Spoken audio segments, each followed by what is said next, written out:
Hey guys, how you doing? I want to check and see if you can hear me because this Google Hangout is acting really weird starting up. It looks like it's not even starting up. So I want to make sure you can actually hear me. Can you guys hear me right now? It looks like that's a no. So give me a second. I see a yes. Oh, you can hear me. Okay, good. Thanks, guys. Cool.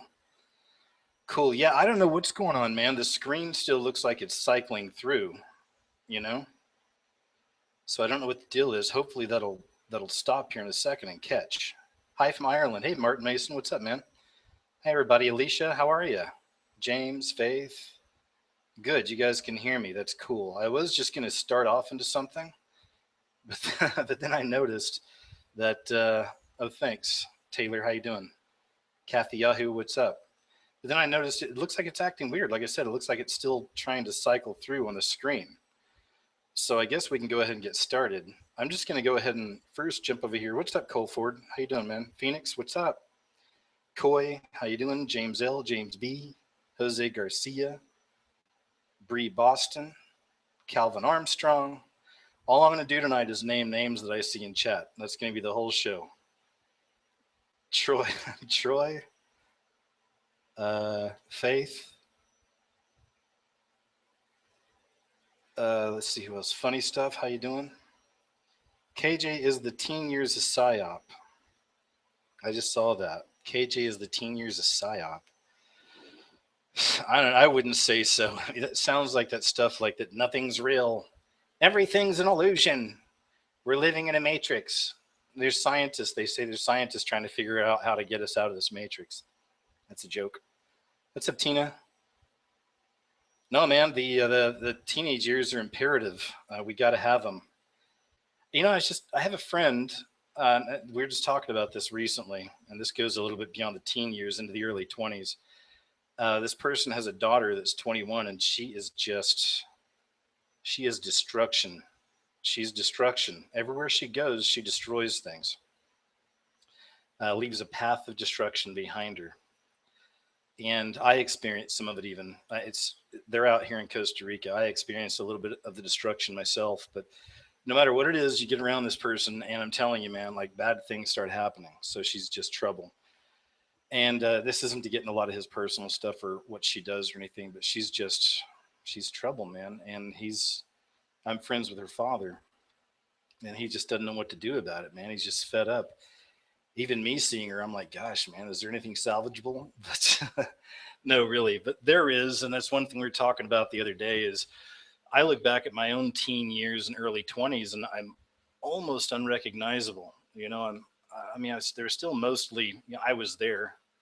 It was me, but man, just the way I was, the way I acted towards some people and my attitude about things. I mean, you just change, man. You change, And I had friends back in the early 20s that, even though we all got along, they were terrible people. Really, they were. And they've grown up and had families and turned out to be some of the greatest parents and coolest people ever. So we grow and we change. But the teen years, man, sheesh, my teen years, I got in a lot of trouble. I actually got arrested at high school my junior year. I've talked about this story in the past. And as the detectives were turning me around in the courtyard to cuff me, the bell rang and all the kids came out of class. So everybody came out of class, and I was surrounded by two detectives and one plainclothes officer handcuffing me and walking me out of my high school. So I actually failed a whole year. I didn't go back.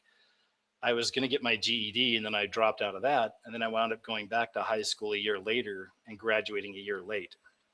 And that's actually where I met my first like real serious girlfriend. We were together for like years, so it turned out good. That was a good thing. But I ran more like in the indie punk type crowd, I guess. But I was also friends with everybody. I did sports also, a few different sports all through school. So my nickname, this is a long time ago, my nickname back then was Ferris Bueller. That's what a lot of people would call me. And that's kind of what I was like, I guess you could say. I ran scams with my doctor's notes. I had acne back then. So I'd go had a dermatologist, and I stole his doctor's notes a few times, and I would sell them and sign them to get kids out of classes and stuff. So I mean, there's always something going on. I was just really bored back then. I got into a lot of trouble back then in a lot of different ways. One thing I got into, I was going to tell you about this, talk about teen years. One thing I got into, and this is going to sound dumb to a lot of you, and really it is kind of dumb. You know, I'm from Oklahoma, so it made sense out there, but I got into a ring of criminals. I was one of them. I did this for about a year and a half. I got caught, and that's why I got arrested at high school. But I was with a ring of people, and we would steal T-tops off of cars. Okay, now this is a long time ago. And it was a currency because we knew a guy that had a U-Haul in Oklahoma, and we would sell these to him, and he would send the U-Haul down to Dallas and some other places in Texas, and they dispersed them there through different lots or whoever was looking for tops or whatever. You know, it was a whole thing. And I'd make $150 for a pair of like Camaro tops, and then I'd make $300 for vets, Corvettes and stuff like that. So like, you know, the price went up. And as kids, you know, ditching school and stealing these things, we were making a lot of money, you know, and I did pretty good about keeping it hidden, but it really all came falling apart, you know, and it was dangerous because the way we did it, I'm not telling anyone to go out there and do this, but the way that we would do it is you'd take a BB gun or a pellet gun, and you needed to be with somebody else. Usually it's safer that way, at least, and you would pull up to the car where the tops were, and you would shoot one of the windows out. And with a BB and a pellet, it creates a spider glass. So it just kind of cracks. And then you dive through that. Your friend is already on the other side of the car. You unlatch his top, he takes it. Then you unlatch yours as you're getting out of the car, and you take it. And then you got a set of tops. And then that's how we did it for a long time. And then it all came crumbling down. Yeah, all came crumbling down. Good thing it did. You know, I got in a lot of trouble. It shaped me up a lot, woke me up a lot.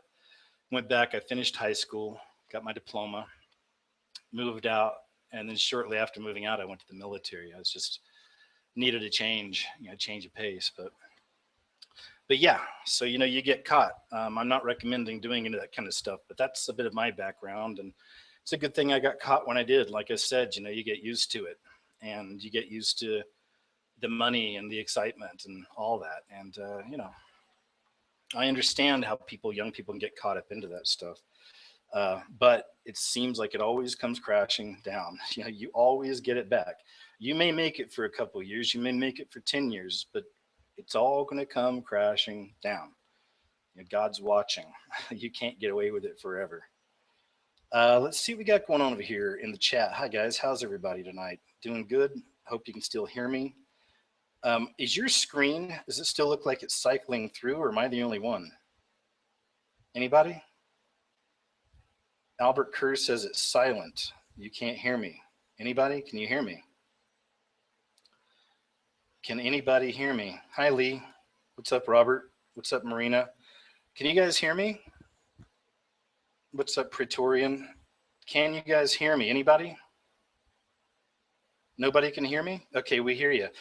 Seriously, fools, whoever keeps saying you can't hear me, I get a lot of people, that's a troll thing. A lot of you trolls will do that stuff, man. Don't do that. That's not cool. I'll boot your ass myself, or my mods are usually on it. They'll get rid of your ass too. It's not cool. A lot of you play that dumb game, and I get caught up because I don't know. I've actually had shows where I talk for 20 minutes and you guys couldn't hear me. So good. So you can hear me. Whoever that dumb troll was, let's kick his ass out. There's Richie from Boston. Richie, are you able to come on tonight? I've been trying to get him on. We've talked back and forth on YouTube.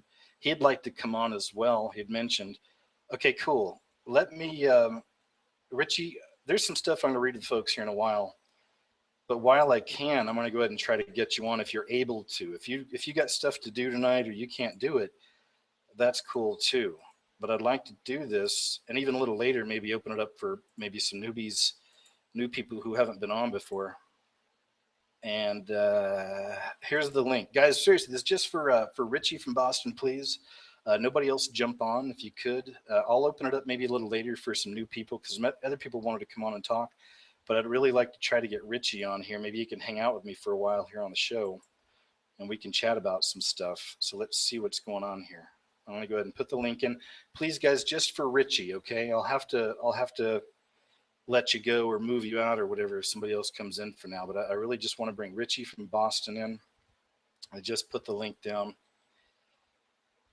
and we'll see if he's able to come on. If not, that's okay. I'll go ahead and just I'll wait for him. Oh, there he is, Richie. Cool. Come on for a bit, man. It's okay. We need to chat. It's been a long. We never chatted, really, haven't we? So here's the link. Please jump on, man. Richie, if you can, come on in for a bit. I won't keep you forever. If you got stuff to do, that's cool too. Hi, Mia. How you doing? Hi, everybody. Like I said, if I don't call your name, sorry about that. Steve Truth, what's up, man? Thank you. Jesse James, how you doing? No, I've never been to Ireland. Anne Marie Bergen asked if I've ever been to Ireland. I haven't. I'd really like to. I'd love to go to Ireland. I'd like to go to Europe as well and get on the Euro rail and go see a lot of Europe. You know, somebody said they tried. Oh, there he is. I hear somebody. Let's see what's going on. I was just about to say someone said they tried bath salts yesterday. I was going to ask about that. All right, let's see what's going on. So here's Richie. All right, cool. Hey, Richie. Can you hear me, man? Oh, Richie, you're muted, I think, man. There you go. I can hear you, KJ, but you got somebody else in there right now. I'm just going to mute my mic till you square that away.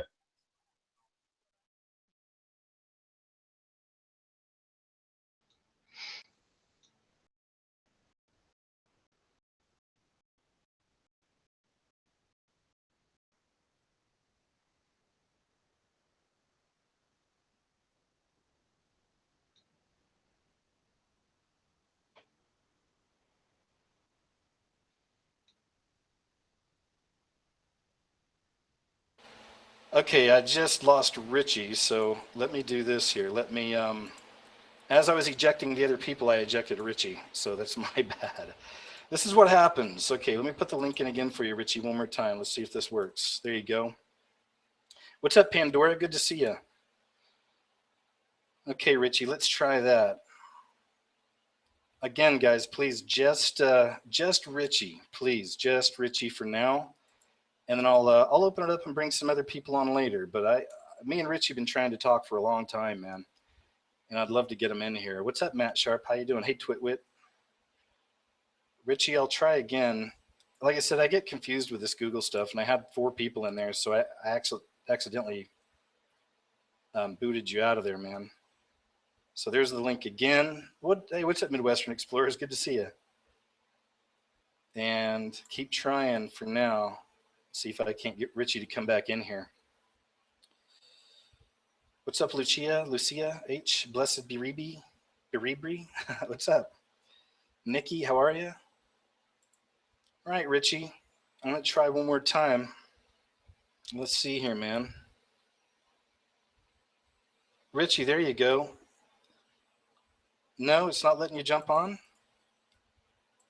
Let's see. Last time. What's up, my Russian friends? I got some Russian people saying hi. I don't know how to pronounce your names, but good to see you. What's up, Scarlet and Sorrow? How are you? Well, it looks like it's not going to happen with Richie. I don't know. I guess it's not letting him in, they're saying. What's up, Dominic? Jerome? Yeah, I agree, man. How you doing, Eddie Forehand? All right, so I guess it's not going to let Richie on. Well, in that case, I'm going to read something to you. Then maybe we'll try again here in just a little while, okay? Let's see what we can do.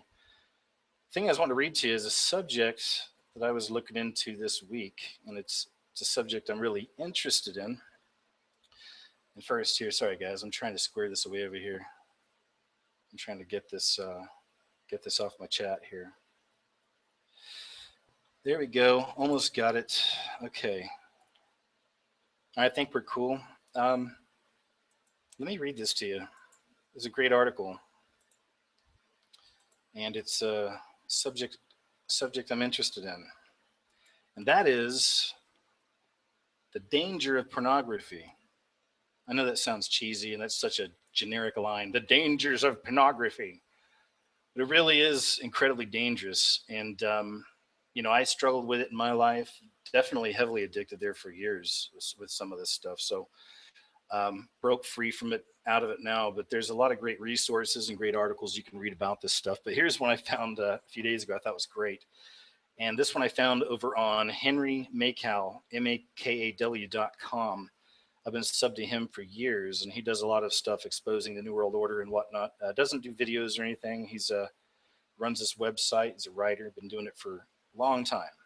Always interesting stuff. But here's an article I found over here called "Why All Porn Is Gay." Homosexuality equals sexual promiscuity, where heterosexuality equals monogamy, i.e., family. And then it starts off here by Henry Makow. In 2004, a woman revealed details of Hugh Hefner's sex life. If the Playboy founder is any indication, a life dedicated to porn and promiscuity leads to homosexuality and impotence. The 60s icon of suave masculinity is, in old age, a grotesque self-parody. Hefner, 82, pays a bevy of whores $2,000 a week to be his girlfriends, and he has sex with them every Wednesday and Friday. He uses Viagra and he watches male gay porn to stay erect, while as many as 10 concubines mount him in succession. The other girls simulate lesbian sex all around to arouse him. He doesn't really do anything, says Jill Ann Spalding, author of the book Upstairs. He just lies there with his Viagra erection. It's just a fake erection, and each girl gets on top of him for 2 minutes while the girls in the background try to keep him excited. They'll all yell things like, F her daddy, F her daddy. There's a lot of cheerleader going on in here. Whatever, it's weird. No one becomes a playmate without having intercourse with Hefner. The girl next door is now a whore, and Hefner's maudlin example of arrested development is a fitting epitaph for his Playboy philosophy. Playboy is not a spontaneous phenomenon. It was a social engineering designed to foster homosexuality and family breakdown. And then he says, check out my Playboy and the Homosexual Revolution article, which we will. This is why Spalding's revelations got so little publicly. The establishment agenda is to destabilize and neuter us by encouraging homosexual behavior. This ensures we don't propagate, since homosexuals have sex but don't have children. They redefine homosexual as a sexual preference or a lifestyle choice, rather than a developmental disorder so as to entrap us. Never mind that the vast majority of homosexuals come from dysfunctional families or suffered sexual abuse as youths. Our reluctance to embrace homosexuality is considered bigotry. In response, let's take liberties with these definitions ourselves. Having the right paradigm is the key to healthy behavior. Forget about what you normally think of gay or straight, or same-sex, opposite-sex attraction, etc. Think of heterosexuality as monogamous and dedicated to rearing children. Homosexuality as promiscuous and concerned with sex for its own sake. Heterosexuality involves bonding permanently with a member of the opposite sex for love and usually procreation. It is participating in the natural cycle of life, in the intrinsic meaning of life. Personal and societal health depend on heterosexuality. Homosexuality is a form of arrested development caused by an inability to form a heterosexual bond. As a result, homosexuals compensate using sex as a surrogate for love. In these terms, society has become more homosexual because, due to the social engineering, i.e. the sexual revolution, feminism, many heterosexuals now fail to permanently bond. Normally, happily married heterosexuals can put sex in perspective and move on to more important things. A perceptive reader recently wrote me, if heterosexual sex outside of marriage is acceptable, if we eliminate the procreative aspect from sex, are heterosexuals any different from homosexuals in regards to their sexual activity? Exactly. I know these definitions are not politically correct. PC is propaganda, of course. It's more social engineering and mind control. PC is an old communist party term. I do not disparage gays. According to my definitions, the vast majority of homosexuals are really heterosexuals, quote unquote, like Hugh Hefner, and a small minority of homosexuals are monogamous and partake in some heterosexual values. Last year, I wrote, throughout modern history, Illuminati bankers have used sexual liberation to subvert society and establish their subtle tyranny. As Masonic revolutionary Giuseppe Mazzini said, we corrupt in order to rule. The Illuminati bankers need to introduce world government to translate their unjust monopoly over credit into total world control. They realized that they couldn't take control until they destroyed the family. This was a main plank of the Communist Manifesto in 1848, along with the creation of a private central bank. Every major revolution in modern history has increased Illuminati banker control, and the sexual revolution is no exception. The Illuminati used Hugh Hefner's Playboy, quote unquote, to divorce sex from love, marriage, and family. They own the major cartels and control the media through advertising. The movies are very effective in fostering homosexuality. Sex is often something reserved for your enemies. Recently, I saw Dr. No, 1962, James Bond again. The fashionable James Bond has sex with a woman even after he realizes she's involved in an attempt to kill him. After they have sex, Bond has her imprisoned. In the movie Munich 2006, the Israeli assassins confront an attractive woman who killed their colleague. She displays her goods and suggests her death would be a quote waste of talent. She thinks they might have sex with the woman they intend to kill. Human beings are malleable and take their standards from movies. There is nothing so destructive to human society as the separation of sex and love. It reduces men to dogs and women to fire hydrants. The Illuminati wishes to harness sex in the interests of hate. Love is the enemy of hate and must be destroyed. According to our definition of homosexuality, all pornography is gay. The porn consumer is engaged in a promiscuous masturbatory fantasy. He is not focused on his marriage or progeny. From what I have said, it should be clear that homosexuality is incompatible with heterosexuality, just as promiscuity is incompatible with monogamy. Gay activists admit their goal is to, quote, destroy heterosexuality, oftentimes. Pornography is poisoning heterosexuality. There is a place for tasteful nudity as a stopgap while seeking marriage. And then he talks about something he wrote. But as you know, pornography has reached epidemic proportions. Adult video news predicts revenue of $12.6 billion this year alone. The internet has literally thousands of porn sites. TV and pop music increasingly are pornographic themselves. Pornography warps the way a man sees all women and girls. Many sites include girls as young as 14. Young females think they are useful for one thing only. Thousands in the porn industry display what everyone has instead of cultivating what is rare and valuable, femininity. I hate to burst the bubble on a billion-dollar industry. Young, naked women are practically identical. He says that in italics. They have identical equipment, boobs, and bush, symmetrical faces. Do men need to see literally thousands of examples of this? There is something addictive here. Why don't men get sick of it? Why don't they suffer from gynecologist fatigue? Gynecologist fatigue. The plethora of breasts and splayed legs takes the wonder out of sex and causes contempt for women and impotence. Maybe this is the point. New drugs keep people running on empty. Sexual attraction is mostly a function of a woman's fertility. Women are designed to marry and procreate when they are young and most attractive. Marriage ensured that men would have to commit if they wanted sex. By undermining marriage, occult societal engineers have turned a critical social and reproductive activity into a lifetime obsession, better to divert, degrade, and control the masses. We were not prepared for the attack on our humanity by sexual liberation and porn. We didn't know our leadership had been subverted by the Illuminati. Marriage and family are the essential building blocks of society. Family ensures that each new generation is properly nurtured and prepared for life. Most people receive values, purpose, identity, and love from their family roles. Heterosexuality provides life with profound meaning. There's no greater potential for love than marriage and parenthood. Raising a child is the supreme act of devotion and faith in God and is practiced and tested every day. Homosexual social engineering is gradually destroying these sources of happiness and health, personal and societal. I love it. Let's check out this. Let's check out that thing on Hugh Hefner. Where is that? I want to read that to you. Yeah. Okay, I think here it is. All right. You guys still with me? I'm not even looking over there at the chat right now. I'm just reading. Hopefully you guys are still with me. Hopefully we still have the show going. Hopefully you're engaged. You're listening. Everything's cool. Okay, here is a Playboy and the Homosexual Revolution. This is written back in 2001. Wow. Look what Playboy's become now. The society has become, and this is just me, and you guys, I've put this in some videos too, but the society has become so incredibly perverted and pornographic that Playboy is no longer showing naked girls anymore. Now it's just like showing, cute young girls taking selfies of themselves. It's a totally different thing now. Because, any person with an iPhone or any kind of phone in their hand that has an internet connection can click a couple buttons and see, the raunchiest, most disgusting stuff you can imagine, right? So we've come a long way, America, right? Or world. Anyway, here we go. This is Playboy and the Homosexual Revolution. It says he is fastidious about his appearance, his home, and his possessions.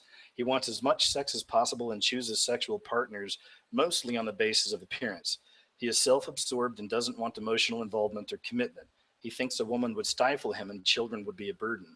Does this sound like many gays? It is also the masculine ideal purveyed by Playboy magazine to men since the 1950s. The essence of manhood is to lead and support a family, but in 1972, 3 out of 4 male college students got their ideas about masculinity from Playboy at an incalculable price to themselves, women, children, and society. The similarity between Playboy and homosexual ideals is no coincidence. The Kinsey Report, 1948, shaped current mainstream attitudes toward sex. It championed unfettered sexual expression and became the manifesto of the counterculture. It inspired Hugh Hefner to start Playboy in 1953. Essentially, the Kinsey Report said that aberrant sexual behavior was so common as to be normal. Thanks to psychologist Judith Reisman, we now know that Alfred Kinsey was a homosexual, and the Kinsley report, Kinsey, misspelling there, was a fraud. Kinsey, a University of Indiana zoologist, pretended to be a conservative family man. In fact, he seduced his male students and forced his wife and associates to perform in homemade pornographic films to prove that children have legitimate sexual needs. Kinsey and his fellow pedophiles either abused 2,000 infants and children and or relied on data obtained in Nazi concentration camps. This comes from Judith Reisman, Kinsey, Crimes and Consequences, written in 1998. Reisman concludes, America's growing libidinous, he's using some big words here, libidinous, Libidinous, pathologies taught in schools and reflected in our fine and popular arts, the press, law, and public policy largely mirror the documented sexual psychopathologies of the Kinsey team itself. Here we go. Sponsored by the Rockefeller Foundation, of course. Kinsey's goal was to supplant what he saw as a narrow procreational Judeo-Christian era with a promiscuous, quote, anything goes, bi gay pedophile paradise. He cruised Times Squares looking for subjects. More than 25% of his samples were prostitutes and prison inmates, including many sex offenders. Kinsey, who died prematurely of disease associated with impotence and self-mutilation, said 10% of American men were gay, when in fact only 2% were at the time. Probably still are. Hugh Hefner said the Kinsey Report produced a tremendous sexual awakening, largely because of media attention. This shows how the elite orchestrates social change using media hype. With messianic fervor, Playboy took its gospel of sexual freedom to the American male, who in the 1950s and 60s still consecrated sex for marriage. Playboy's aim, the aim of all pornographers, was to hook men on the glossy fantasy. To do this, they had to prevent them from finding true satisfaction in marriage. Give me a second, guys. I'm going to take a quick drink, okay? Hope you guys are there. Haven't looked at chat. Hope there's a show. I hope you're listening.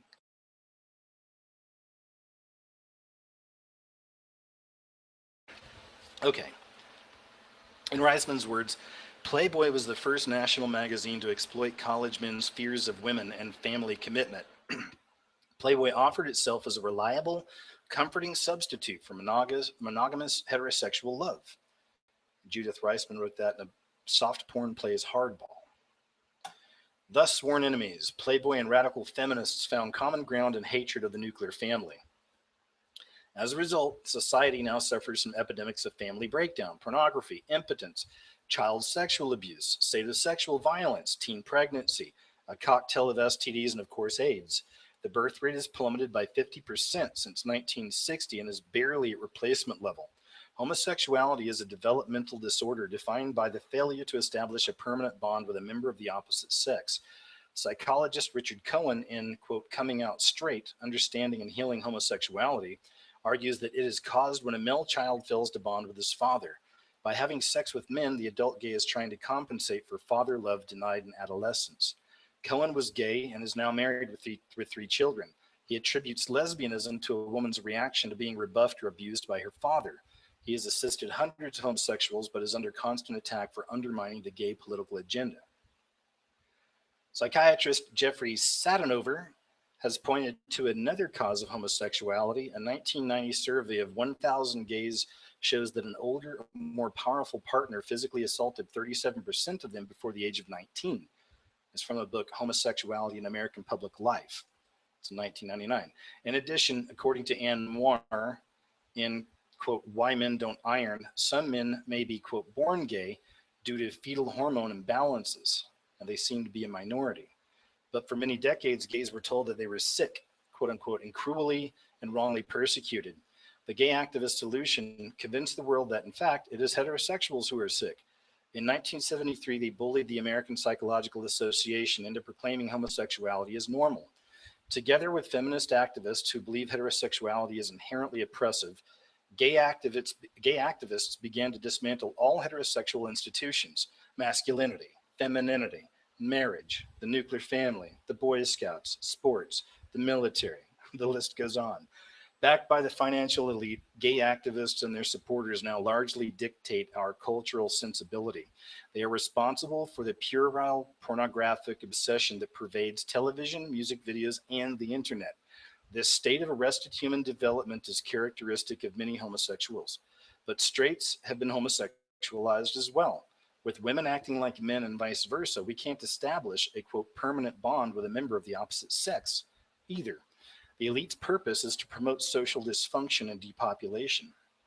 Gay liberation manuals talk about, quote, normalizing their sexuality and, quote, desensitizing straights by flaunting it. I was livid in 1990. I was livid. Again, this is reading from Henry Makow. I was livid in 1997 when I took my 10-year-old son to see Adam Sandler's movie Billy Madison, and I heard one teenage male youth in the film casually ask another, would you rather bone Pamela Anderson or a young Jack Nicholson?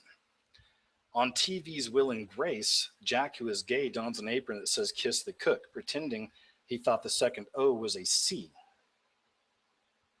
Oh, okay, pretending he thought the other O was a C. I get it. Cook, C-O-C, okay. Just as communists once conned do-gooders to think radicalism was chic, or gay activists define trendy for gullible liberals today. Gay and feminist activists think traditional morality was invented to perpetuate an unjust status quo. In fact, morality is the accumulated wisdom of mankind regarding what is healthy and ultimately fulfilling. Perversion is deviation from what is healthy. Heterosexual, morality places sex in the context of love and or marriage because it is healthy and human. It ensures that the most profound and intimate physical act between two people expresses a commensurate emotional spiritual bond. Promiscuous sex, however, is a desperate plea for love. Love and marriage answer that call and provide for the natural and necessary outcome of sex: children. With Hugh Hefner's help, Alfred Kinsey detached sex from love and procreation. He reduced it to another physical function like pee-peeing. He actually said urinating, but I think pee-pee is funny. Homosexual activists champion anonymous sex. A majority of gays have tens to hundreds, of partners each year. In less extreme form, heterosexuals have adopted this model. Recently, a social columnist enviously described straight friends whose relationships have ended, saying they're out partying, having the time of their life, having sex. It's the best. In conclusion, the sexual revolution, quote unquote, was really a triumph of an elite program of arrested development. See also the CIA, homosexuality, and underdevelopment. The elite agenda is to redefine healthy as deviant and vice versa, and they have completely succeeded. In 40 short years, almost all sexual constraints have dissolved, and heterosexual society is dying. And there you go. I love it. HenryMakow.com, HenryMakow.com. He's been in the game for years, exposing things, and I dig. I'm picking up what he's putting down. Now let me jump over here to the chat and see, do we still have a show? Are people listening? How you doing, guys? Okay, I'm back, and I just want to check out the chat and see if you guys are here, see if you can hear me, see if we still have a show. I don't know. Can you guys hear me? I'm checking it out here in the chat. Just somebody tell me yes if you can, and we shall see. What's up, Timmy O? What's up, man? Okay, good. Thanks, guys. You can hear me. Cool. Great. You know what? I haven't even told you what the show is yet. You may be somebody just, shuffling down the street on YouTube, and just checking out different windows. And then you kind of came onto this one and started listening for a little bit. And you probably have no idea who I am or what's going on. And let's clarify a few things. My name is KJ. Welcome to the show. KJ Osborne with a Z. And this is my chat show. It's called Catching Up with KJ, and this is episode number 52. So if you're new here, thanks. What's up, Sojourner? How you doing? Russell Hall. If you're new, Eric Green, how you doing, man? If you're new, welcome. And even if you're not new, Emma, how you doing? Emma DeVries, I always say your name wrong. Careby, how are you? even if you're old, new and old, you're all welcome here. Okay, so it's good. We already have a great crowd listening, and that's fantastic. So I appreciate you. I tried to get Richie from Boston on earlier. I'll try to do something more formal next time, Richie, and really try to arrange something because, I'm bad at arranging things. I really just fly by the seat of my pants a lot of the time, and I like to see how it works out. Not everybody likes to run with that model. I understand. What's up, K Small? How you doing?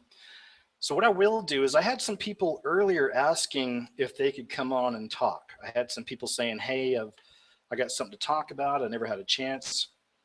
So, we're going to go ahead and give it a shot. We're going to give it a shot here. In a little bit, I'm going to go ahead and put the link in. And again, guys, please, and y'all are usually really cool about this. I always get that one troll, the guy that used to call himself the Groxed One, and he always puts like porno, actually, speaking of porno, he'll always put porno up on his avatar when he gets on the show, so let me take a drink home. We get that guy, it's every week. It's a different channel he's on, and fair enough. So I'll be looking for that guy. But anybody else? Sojourner? Yeah, sure, you can come on, Sojourner. Aaron Gardner says all of KJ's mods are women. No, they're not. Brian was my first mod. He's just not here tonight. Nice try. All-seeing eye. I never trust anybody that's got a huge all-seeing eye as their avatar. I get trolled the hardest by those people, and it's really vicious stuff too, man. I get some really nasty messages sometimes, and it'll be a huge all-seeing eye. It's like, oh, come on, man. Even if you think you're doing it because you think it's funny, you're still working. That consciousness is still working through you. People are puppets, if you don't have Christ. But even if you have Christ, you're still a puppet for Christ, for the Holy Spirit, for God, right? But God can work through anybody, even if you're not saved. But still, you're a puppet. So I see these puppets with these huge all-seeing eyes. And they're always freaking trolls, man. Always trolls. So I don't know, I know. What's my point? What's my drink tonight? Tonight, I'm actually drinking a drink called a Cuba Libre. Cuba Libre. And it's actually from Cuba. It was made there, but we get them here in Costa Rica. And it's a mix of rum and Coke, and it's in a can. So I don't drink a lot. But I like to have a drink. Usually I'll have white wine when I'm doing the show, but I saw these in the store a few days ago, and I was like, well, it's from Cuba. Weird. And the packaging's interesting. It's cheap. Count me in. I'll buy some. So anyway, but it's pretty good. That's my drink. How about you guys? What are you drinking tonight? Let's see here. Okay, so back to the show. Yes, most of my mods are actually all of my mods are beautiful women, except for Brian. I haven't seen Brian how he looks like or what he looks like in real life. He could look like a beautiful woman. I don't know, but I don't know. But Brian is the guy. And so I'm just reading some of your chats here. I mean, you guys, I can sit here and just read your chats sometimes. I get caught up in that. I like seeing your own conversations. But speaking of conversations, I'm going to put the link in a second. What's up, Eric from Detroit? Good to see you, man. Hope you're surviving out there. Oh, Dean, you know that stuff? You know the Cuba Libre? Yeah, man. It's good stuff. Good stuff. I'm going to put the link in here. So again, guys, if you haven't been on before and you'd like to come on, because I had several messages today, this is your chance. So I'm going to put the link in, and let's see what happens. This is always a bit of a gamble. I'm kind of rolling the dice when I do this, and it's no offense to all the people who've been on before. I love everybody, but just tonight, let's try to get some fresh new people in here and see what happens. Okay. So here's the link. Funny Stuff 12 says, how deep does a rabbit hole go? I guess wherever you're gullible enough to follow, it can go in a lot of different directions. The end of the rabbit hole is what's important to me, because the end of the rabbit hole is Jesus Christ. Now, I'm not religious and I don't preach and stuff, but it's important to me to tell you that that's what has been guiding me the whole time. My faith, my relationship with my Heavenly Father, my having Jesus Christ in my life as my personal Lord and Savior. I've talked about this before, man. If you're not anchored in some kind of truth, right? If you're not anchored in some kind of truth, you'll fall for anything, right? You can fall for anything. It's dangerous. So all the years I've been doing this, all the things I've looked into have led me to that. The end of the rabbit hole is everything you were told from the get-go. It's about God, it's about the devil, it's about your souls. That's the basic stuff, right? Everything else is ornaments and window dressing to me anyway. But yeah, hopefully that answers your question. Here's that link I was promising. So if you haven't been on the show before, please use this link to jump on. No offense if you've come on before. I just right now I want to kind of give a chance to the new people who've never had a chance to come on. I'll put the link in a few times because, hey, Liam, how are you, man? Because sometimes I know we can miss you. Yeah, Twitwit, I did. I've got a video on the KJ channel coming out called Madonna is Weird and Gross. And it talks about some of that because she is really weird and gross. And that's what happens to a lot of these so-called, I always say so-called for the new people coming in, but for the Illuminati artists, right? The Illuminati musicians and whatnot. The older these people age, they're not aging well. And I think it's the insanity is kicking in and all the bad stuff and all the darkness. And I should do a video on a bunch of them. I've got 2 coming up, one on Madonna and one on Johnny Depp, but I should just do a bunch because these people are kind of turning into train wrecks because of the contracts they've signed and deals they've made and the things they've allowed within, So let's see here. I'll try to put that link up again.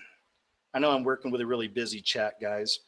Fair enough. I'm going to put the link in again. This is for anybody who hasn't been on before because some of y'all were asking earlier. If you want to come on and talk.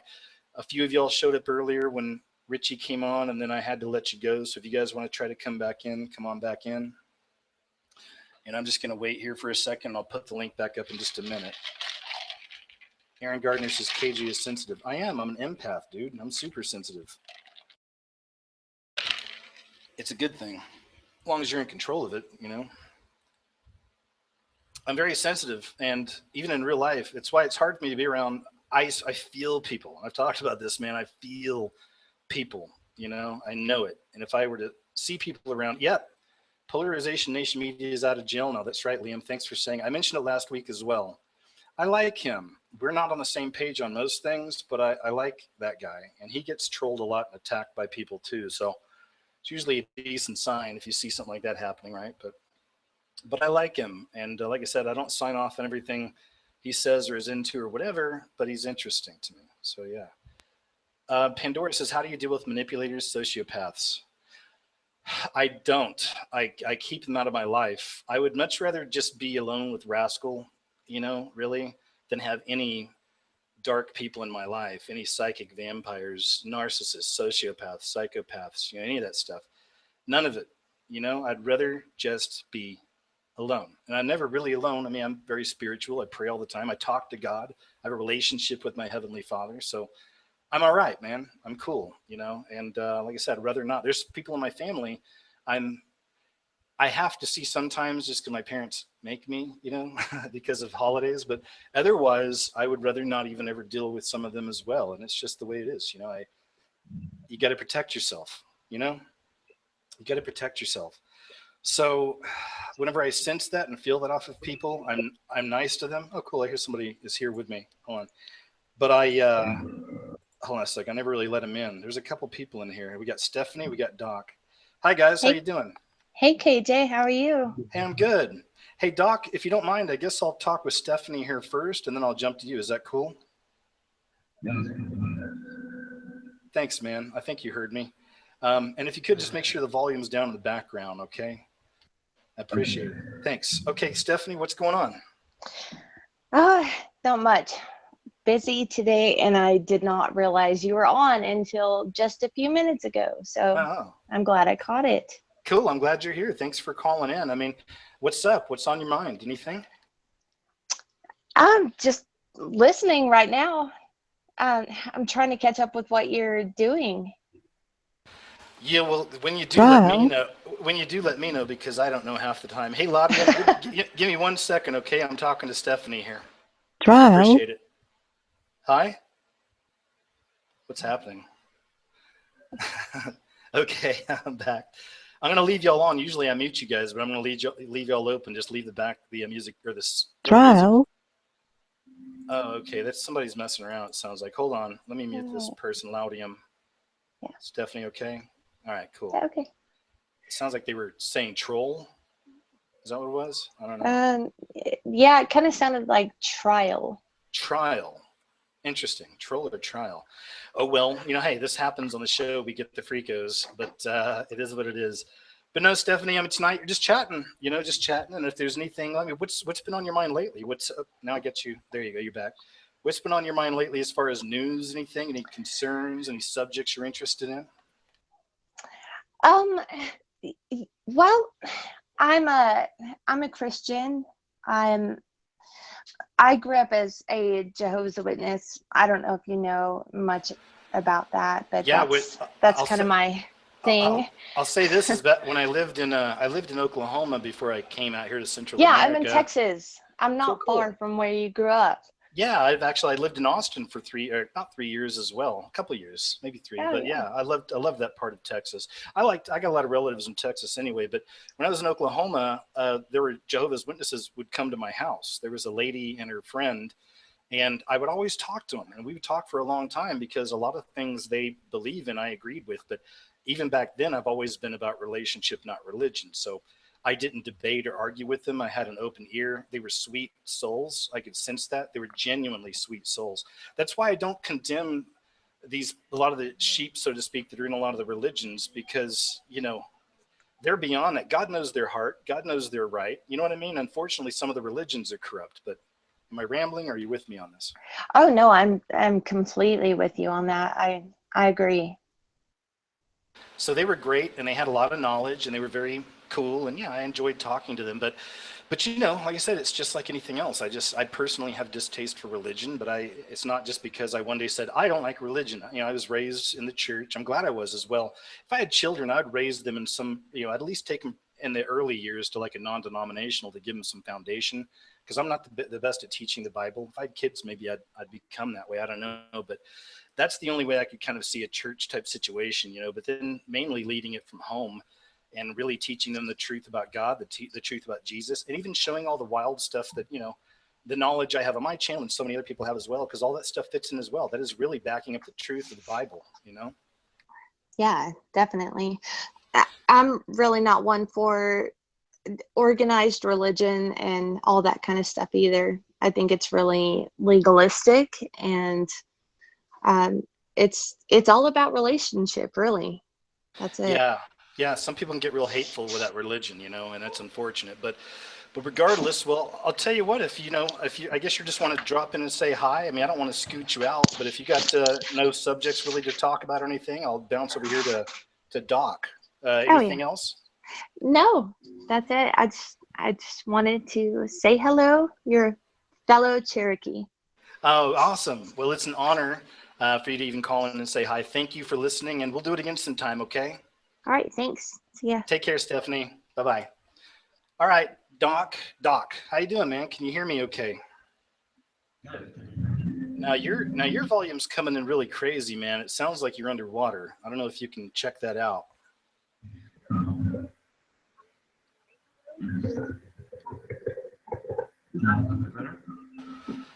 Still sounds real murky. Let me check the chat and see if I'm the only. I don't want to be the only one, but it sounds kind of murky. Chat. I heard something. Go ahead. Oh. There you go. Well, much better. Is that better? All right, cool. Yeah, you got to forgive me because this is like my first time doing this, actually. Oh, that's okay, man. No worries. I'm real cool with that because I've had so many crazy technical problems with this, and I've screwed up on it. So it's it is what it is. But it sounds like you're coming in clear. How's things, man? How are you? Good. I'm all right. They're really cool and stuff. I don't know where to start. You could say I like woke up like 2 years ago, and I started like noticing a lot of things, concerning like the New World Order and all their agenda and stuff like that. So it's just kind of weird. How are you? How are you handling it, and how has it changed your life? Has it changed your life? Well, because it's opened me up to the fact that, you know, we are actually living in a very strange world, and there are weird things that are going on that most people are not aware of. You know, everyone is basically asleep, so it's strange. You know. It is, and that's why it's important to also remember that, you know, we're individually, excuse me, all of us that are awake, we're not superheroes. You know, we can't save the world, and you know, we can do the best we can, but you also don't, you know, we can't force it on people. You don't want to be a Right. martyr. You don't want to be, you know, pariah. You know, I mean, it happens anyway in some cases, but you know, we also have to still live Yeah. here in this crazy matrix that we're starting to see. It is really interesting, isn't it? The whole waking up process is a trip. Uh, I mean, I've been trying to like find someone to talk to, because, you know, weird things have happened to me. It's kind of hard to explain, but I, I've been like opened up to uh, something that, let's say, it's just this theory. It's really out there, but, you know, I'm a firm believer in it. Yeah, Okay. I just don't know how to get it out. You know. No, man, just take your time, because you're the only one in the house right now, man. It's just me and you Okay, chatting. Don't worry about cool. anybody else listening. They're talking, they're doing their thing. Let's just Right. take some time, man. So you've got someone to talk to right now, so go ahead. Cool. Thanks a lot. Um, I started watching videos and then noticing how the Illuminati and all that stuff, they play around with like logos and hiding, you know, subliminal messages and stuff like that. And then let's say, something hit me that it goes even deeper than that. Um, Keep going. it has to do, like, it's really crazy, but, you know, it all started with, um, you know, how everyone says, you know, Satan does things in reverse, correct? Sure, yeah. And in threes, sure, go. Right. So I like just started looking at like different products and brand names and stuff like that, and instead of concentrating on the logos, actually concentrating on the names. And I came up with, yeah, I've been working on this for like a couple of years now, and I came up with this really crazy theory. It has to do with the alphabet itself. No, go for it, man. It's it's gonna sound really crazy, but it Hey, all has to do with, let me tell you something, man. You're talking to the right guy. Okay, you've probably seen some of my videos. I've been doing this uh, stuff for years. yeah. I love it because I'm bored with the mundane. I'm bored with the mainstream narratives. I have been forever. So I'm open. It doesn't mean I'll believe it, but I'm open to like everything. So let's go, man. Okay. That's basically, uh, I came to the conclusion that alphabet is actually part of, you could say, Satan's plan, or one of his tools, actually. I don't think that's crazy at all. In fact, yeah. Now I'm not the greatest when it comes to numerology and all that stuff. You know, I'm a kind of a jack of all trades with my knowledge and a master of none, really. But I know it exists. Hmm. But I totally know it It, exists, and I know it's real. In fact, they use it in the Bible code. You probably heard of the Bible codes, right? yeah, but this has nothing to do with numbers. Oh yeah, sorry. I was just extending that over to letters because I understand. they. I understand. But go ahead. Go ahead. Sorry. No, no, sorry. Go ahead. No, I was just saying. I just threw that in about the Bible code because I know they utilize the letters like almost as they do in numbers and numerology. Anyway, I'm rambling. Continue, please. No. So I came up, you know, kind of, you know, like, have you've heard of Crowley's law, right? Law of Abs- reversal. Absolutely. Well, this kind of takes it a step further. It's not just the reading things backwards. It's also having to do with, uh, positions of letters and names, and actually, you know, using rotation of letters and stuff like that.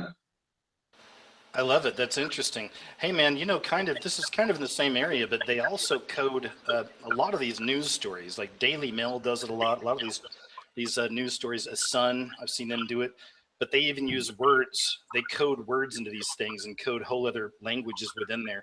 I wish I could. One of these days, when I feel like I've got it down solid, I'll make videos about it. But I definitely see it, so I know they do it. It's witchcraft, man. It really is. Yeah, it's demonic. Yeah, yeah, if it comes down to it, it really is demonic. So is there any example that you can give us of this that you've found or anything? I didn't like. I'm not really tech savvy or anything like. I have a website it's called Satan's Whistleblower. Oh man, I think I've heard of you before. I Right. think I may have heard of you. Well, how are you, man? I think I've been to your website. You do a lot of Yeah. this kind of stuff. Oh, cool. Okay. Well, it's nice to meet you, man. Go ahead.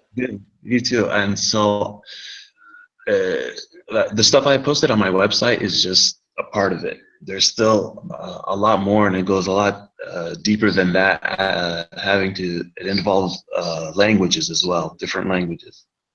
So it sounds like then once you were woken up, that this is kind of that you felt compelled to share some of your knowledge, right? Right. Exactly. That's beautiful, man. That's the way it is. I love it. Not for everybody. Some people, you know, they're too busy. They got families and whatnot, you know, but to deal with and whatever else. But you know, Yeah. some of us out here, we got a few extra minutes on our hands, and we feel compelled and pushed to get this out there. I love it. So you're putting your pieces of the puzzle out there as well. What other areas are you? And don't let me stop you. Have you completed that thought, or go ahead? Uh, I mean, this is just really basic what I've told you. I mean, it's a lot. It goes a lot deeper than that, actually. Example, one of the last pictures I posted on my website, for instance, Pokemon. Pokemon, if you rearrange the letters and you can rotate a few, it spells demonic. Okay, now I see yes, man. Yeah, there's a. I guess there. I thought there was a term for that, but there's not. I'm thinking of etymology. That's where words came from. But the mixing around, Uh, man, I totally feel you on that. In fact, I've seen some other examples of that as well. Even things. Well, Jonathan Kleck is a researcher. Do you know who that is? no, I haven't heard. He's a researcher on YouTube. Well, he's not a researcher. He's beyond a researcher. I believe he has real gifts. He's controversial. A lot of people have mixed emotions on him, but I say, you know, go for the message, right? Not the messenger. Go check out what he says for himself. But one of the things he Right, talks about is he got a message from God one time with it was upside down, and it was what is it? No lion, and it was like nylon was the word, but he turned it upside down right. and backwards or whatever, and it said no lion. So I mean, that's just one example, but I've seen other examples as well. Does that ring true to you, or? Yeah, stuff like that. I mean, when you look at it, but a lot of the code name or whatever, most of these words are having to do with are like adult in nature, or having to do with, you know, some sexual in nature and things like that. Oh, I see. Okay, so that's interesting. So that's what you're seeing. I wonder if it works both ways though, because of the duality. You know, I mean, I imagine it. Maybe it does, depending on the context of what the word is found or where it's found, like what sentence and what's the subject, right? But that's interesting. Right. Do you find that happen? Like maybe it'll be like a Christian story, but it'll have like words that'll turn into like, you know, boobies and wieners or something. You know, I mean, I'm joking around a little bit, but you know what I'm saying here, right? Yeah, so it's actually stuff like that. But I mean, like, I give you an example, like the word Newport. If you mess it around, you get like, for instance, wet porn. Interesting. It's and there's lots of other differences. Like there's this company that makes dog food. It's called Bears, Baires. When you switch that around, you get rabies. Oh my gosh, I love it. That's great. Man, that's good. And just, I mean, like another thing I did, last thing I did, pound puppies, right? Yeah, Pound puppies, you do what I do with it, and you get depopulation or depopulation. that is fantastic. You know what this reminds me of is them. I put this in my movie. I made a movie a long time ago called The Scariest Movie Ever Made. It's the first thing I ever did years ago, and it's on YouTube and it's on Vimeo. But it's like 2 hours long. But in that movie, I put some clips in there from some Disney animators, and they were showing how they can start off all these Disney characters with a penis or with a vagina and things like that. Right. Yeah. So it's Uh-huh. interesting. You're uncovering something along those lines, and I think it's interesting. It's it's kind of I mean, people have, I think, have come close to it before. I saw a video. It was they're talking about Nostradamus, and he was his prediction having to do with Napoleon, right? Yeah. And it said that there were the names of three cities, right? Uh-huh. And when you switch the letters around and the names around, it gave you Napoleon. Wow, that's interesting. You know what else? It's stuff like No, that. I love it, man. I'm with you. It's good stuff. I just saw Mhm. somebody in the chat as you're saying that. They said that their relative, I guess their cousin, is Lana Wachowski, which is both Wachowski brothers, I believe, now have transitioned over right to women. I'm pretty sure both, but Lana was the first, and her name backwards is anal. He was saying it's interesting. Yeah, So, you know, it's yeah. I mean, it goes a lot further than that. It goes, having to do with Sumeria. I mean, Sanskrit language, Latin language, and things like that. no, it's great because you're really showing, I mean, if I can, you're kind of showing one of the devil's devices. You're showing yeah, how and all that there really is evil intention behind a lot of these words. And going back to Aleister Crowley, what you're talking about, of course, about the reading backwards and all, that's a huge trick they yeah, use. So, man, it's coming together. I see where you're at, man. and like what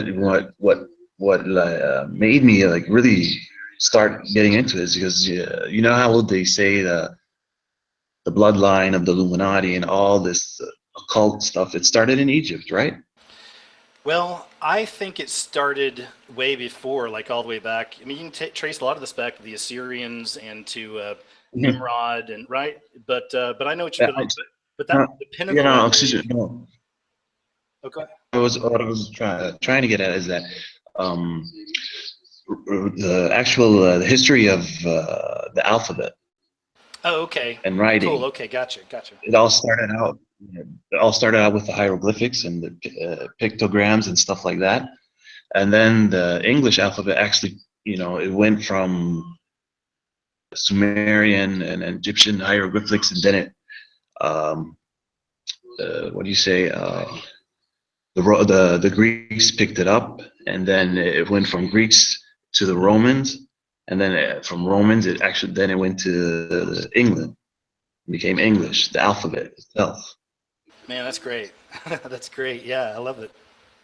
Yeah, that's good. and it's like it's how like before there were no vowels in the alphabet, and then it was added. I believe by either the Greeks or the Romans. They're the ones who added vowels later to the alphabet, and it was describing how all um, if you read the history, it tells how different letters you could use different letters. I mean, they're interchangeable. For instance, like the C and the K, they both can make the K sound, so therefore they're interchangeable. And vowels basically they didn't exist, so um, basically vowels can also be interchangeable. Interesting. Keep going, man. And so uh, yeah, so basically the it kind of like goes together how all the cult stuff that started in Egypt, and it also how the main civilizations, the big, were from Egypt, and they went over to the Greeks, and then from the Greeks to the Romans, and then up in England. That's very interesting, man. I appreciate this. I do. This is interesting stuff, man. Is this your main? Oh, and if you don't mind, I think your volume may be up in the background. If you don't mind, if just check it, just in case, please. I'm getting a little bit of feedback over here, Yeah. but fair enough. It's cool. I think that sounds a little better. But I wanted to ask you: are there any other focuses you have, like with research? I love the letters and the words and the hidden meaning. That's all great. What else? Anything else you've been focusing on here lately?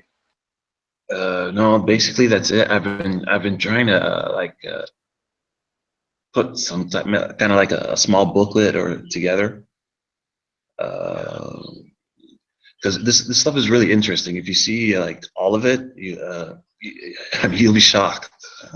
Well, can we see it on your website? Are you kind of posting there on the regular or what?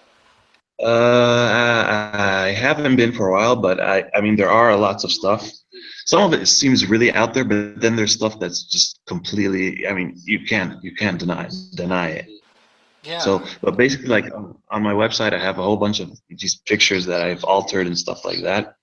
Um, and I've included just a brief history of the alphabet. All One time, I was posting my pictures on the Imager, and so I got this question from a guy. He's like, "Oh, you can find a pattern in anything, and you can use out of anything." So he asked me, he's like, uh, what type of algorithm are you using?" He was being sarcastic, right? So then I started doing research on technology and algorithms and stuff like that, and I mean, Julius Caesar used to use and they used to use ciphers that do exactly what I'm describing. Using certain letters to replace other letters and switching positions of letters and things like Well, that. I'm curious, have you ever done this with like Trump or Clinton or any celebrities or politicians and found anything interesting? Yeah, but then I mean, if we get into that, it's gonna get really crazy. But yeah, No, man. Hey, I'm buckled in. I've got my thinking cap on. We're good to go, man. Go ahead. We'll try. I And folks, mean, there's a couple other in the audience or in the house here with us. Thanks for your patience. I'll get to y'all in just a little bit. I appreciate it. No rush tonight, guys. We're just having a conversation. Hope you're enjoying it. By the way, thanks again to the chat room, man. We got a big chat room going on tonight. We got a lot of people listening. So thanks, everybody. Much appreciated. Got over 500 of you. So thank you so much. No pressure, by the way.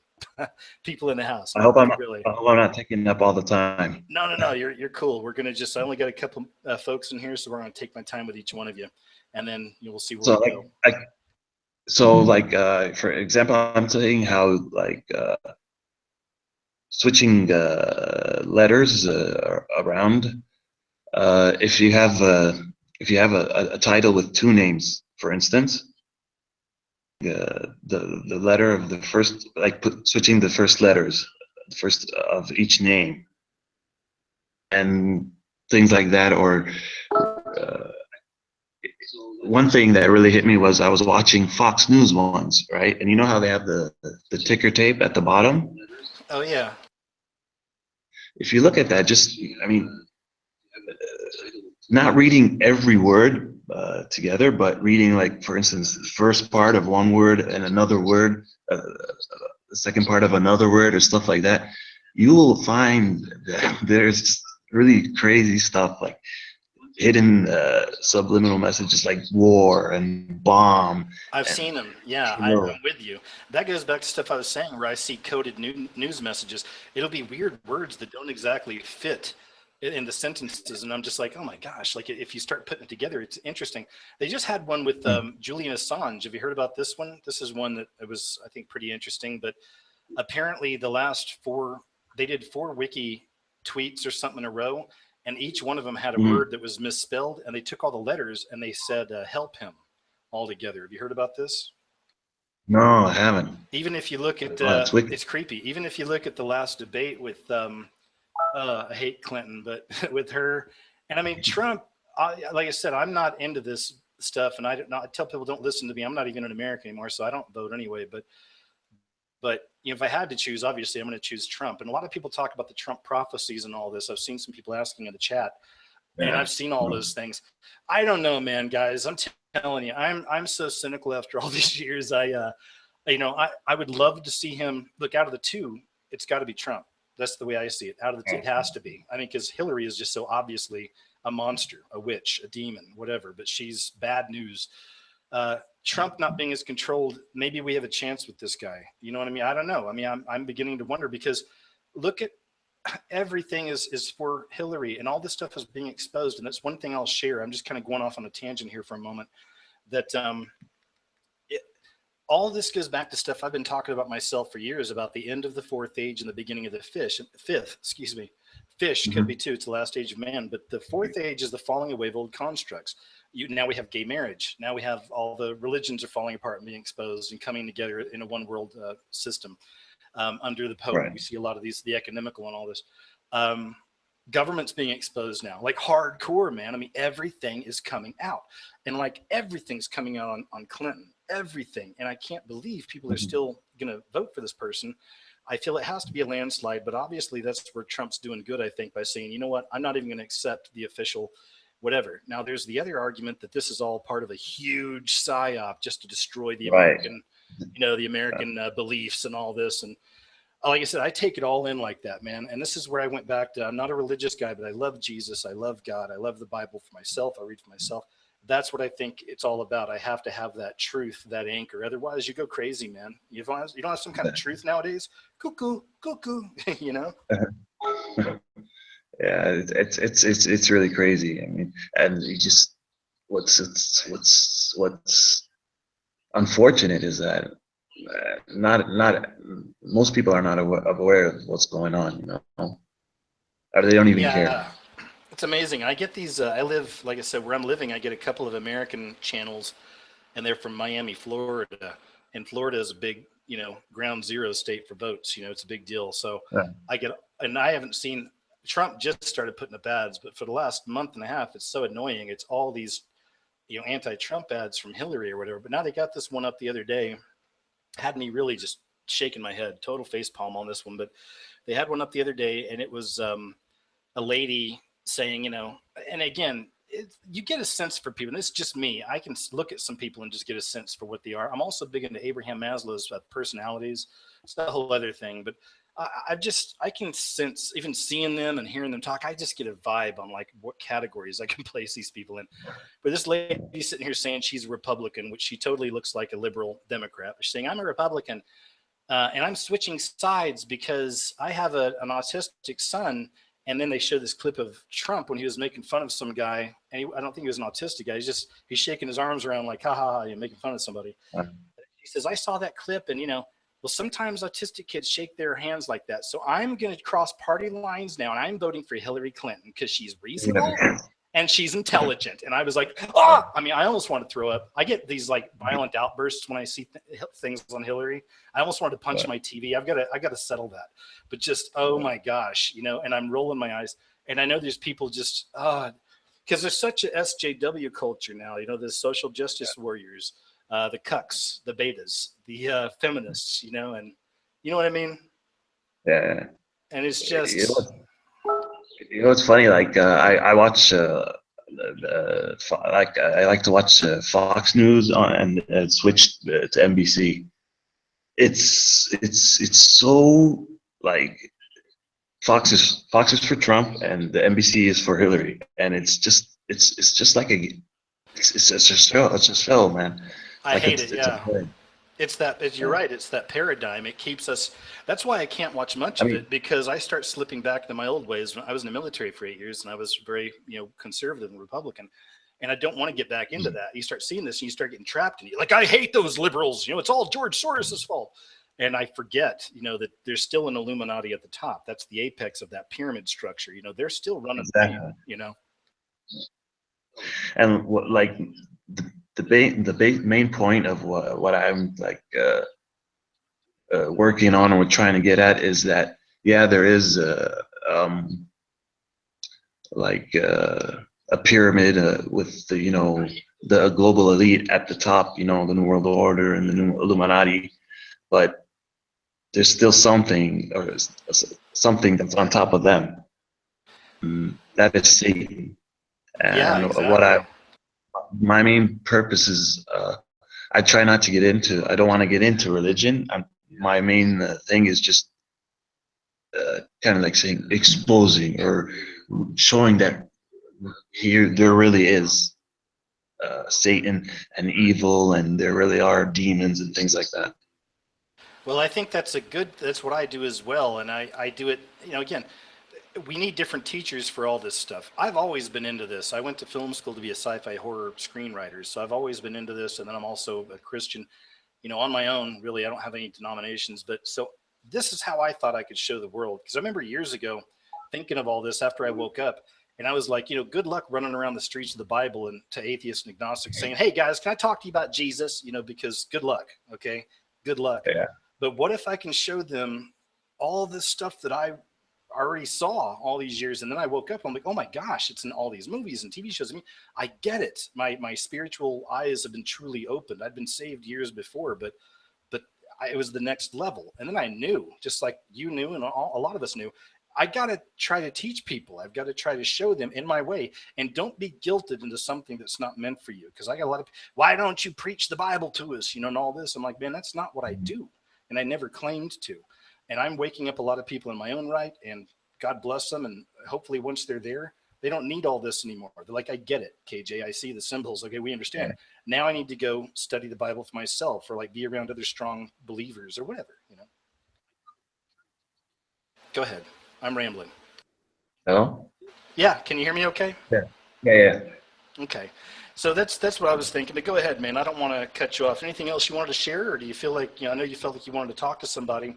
Anybody else you wanted to talk? Yeah. Anything else you wanted to say? I mean, sorry. Hi, Ty Jen. How you doing? No, no, yeah. Thanks a lot, for listening to me and letting me like kind of like just get some stuff off my chest and stuff like that. You've been wonderful, man. I've loved talking to you. Let's do it again sometime. What's the name of your website Definitely. again, so we can go check it out again? SatansWhistleBlower.com. We'll come check it out, man. Doc, you're cool. Keep it up. I love that information, man. Thank you so much, okay? Thanks a lot, bro. God bless. Take care. All All right, you right. too.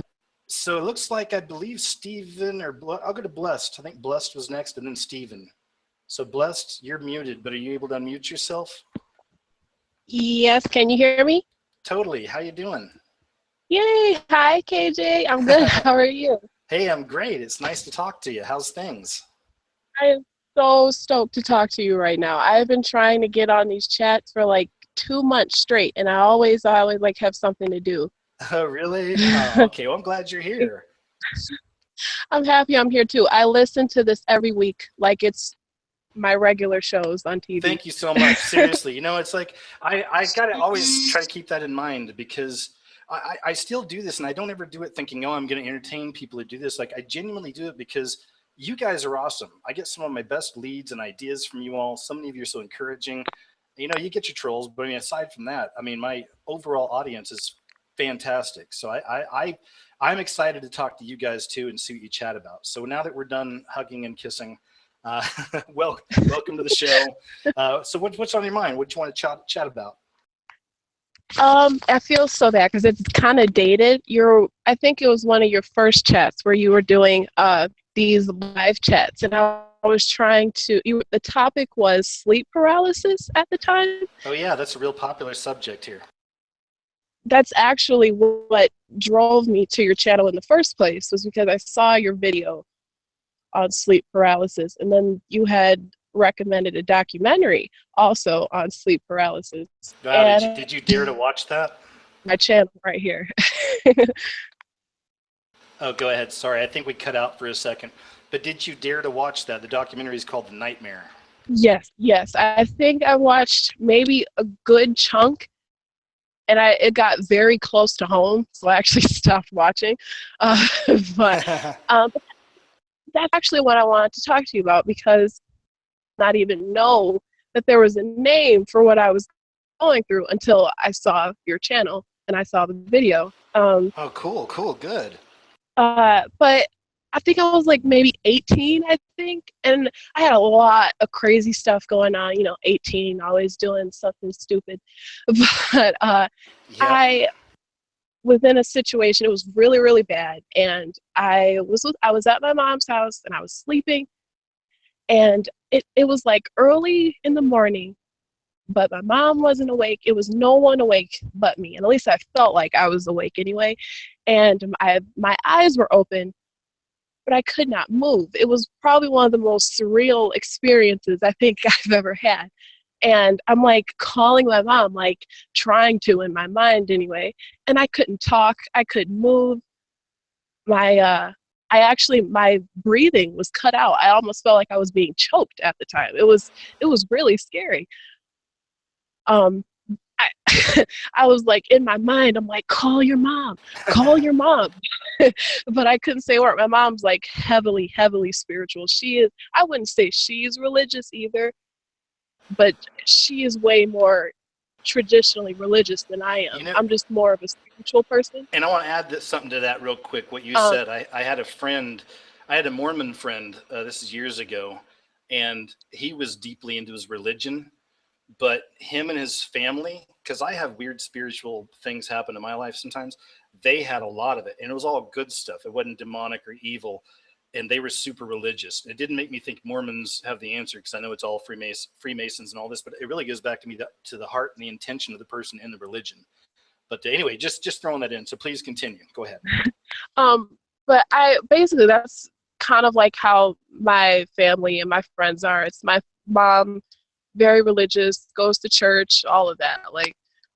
But I just one of those people that don't feel like they need to go to a church to have a relationship with God. Right. So just more so it's where I'm trying to form it myself.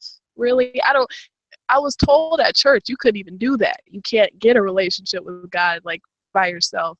So isn't that the worst? That's the worst. No, it's horrible. My church experience has been it's just been blasted open in the past year, maybe year and a half. I don't know if you know. What denomination are you? When I went to church, we were told that we say that we're non-denomination. So I guess we wouldn't. It's funny because they can say that, but then the dogma still creeps in, doesn't it? So go ahead. Exactly. Sorry. Yeah. My church does the whole nine. I don't know if you know, because I know you live overseas, but Donald Trump was actually invited, or actually went to my church, the one that I used to attend to. My bishop, Wayne T. Jackson, invited Donald Trump to come to the church, and he talked and everything like that. I wasn't there, obviously, but I saw Donald speak there. He was speaking on the African American community and all these different things.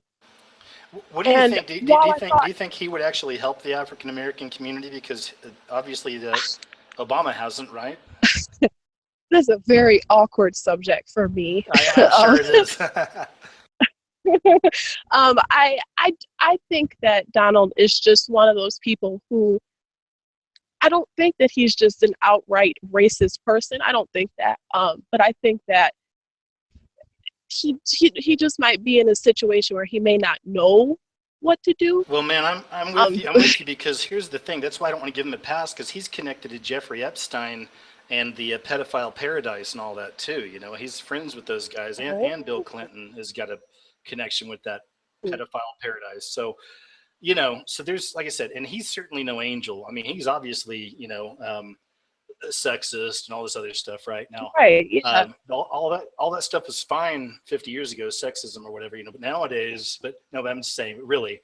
And there's an element of it that I understand, because I'm a guy too. I was in the military, and I can be a bit alpha at times, and I understand that kind of mentality, although I'm not like that. But again, see, here we go. And then what sucks is, and this is probably part of the psyop, it has all of us guys trying to explain away him talking about grabbing her by the pussy and stuff like this. You know what I mean? So right, yeah. Anyway, go ahead. I want to shut up. Continue, please. That was a pretty crazy thing. But even watching that video didn't make me think, oh, I'm not going to vote for Donald Trump now because he wants to grab women by the vagina.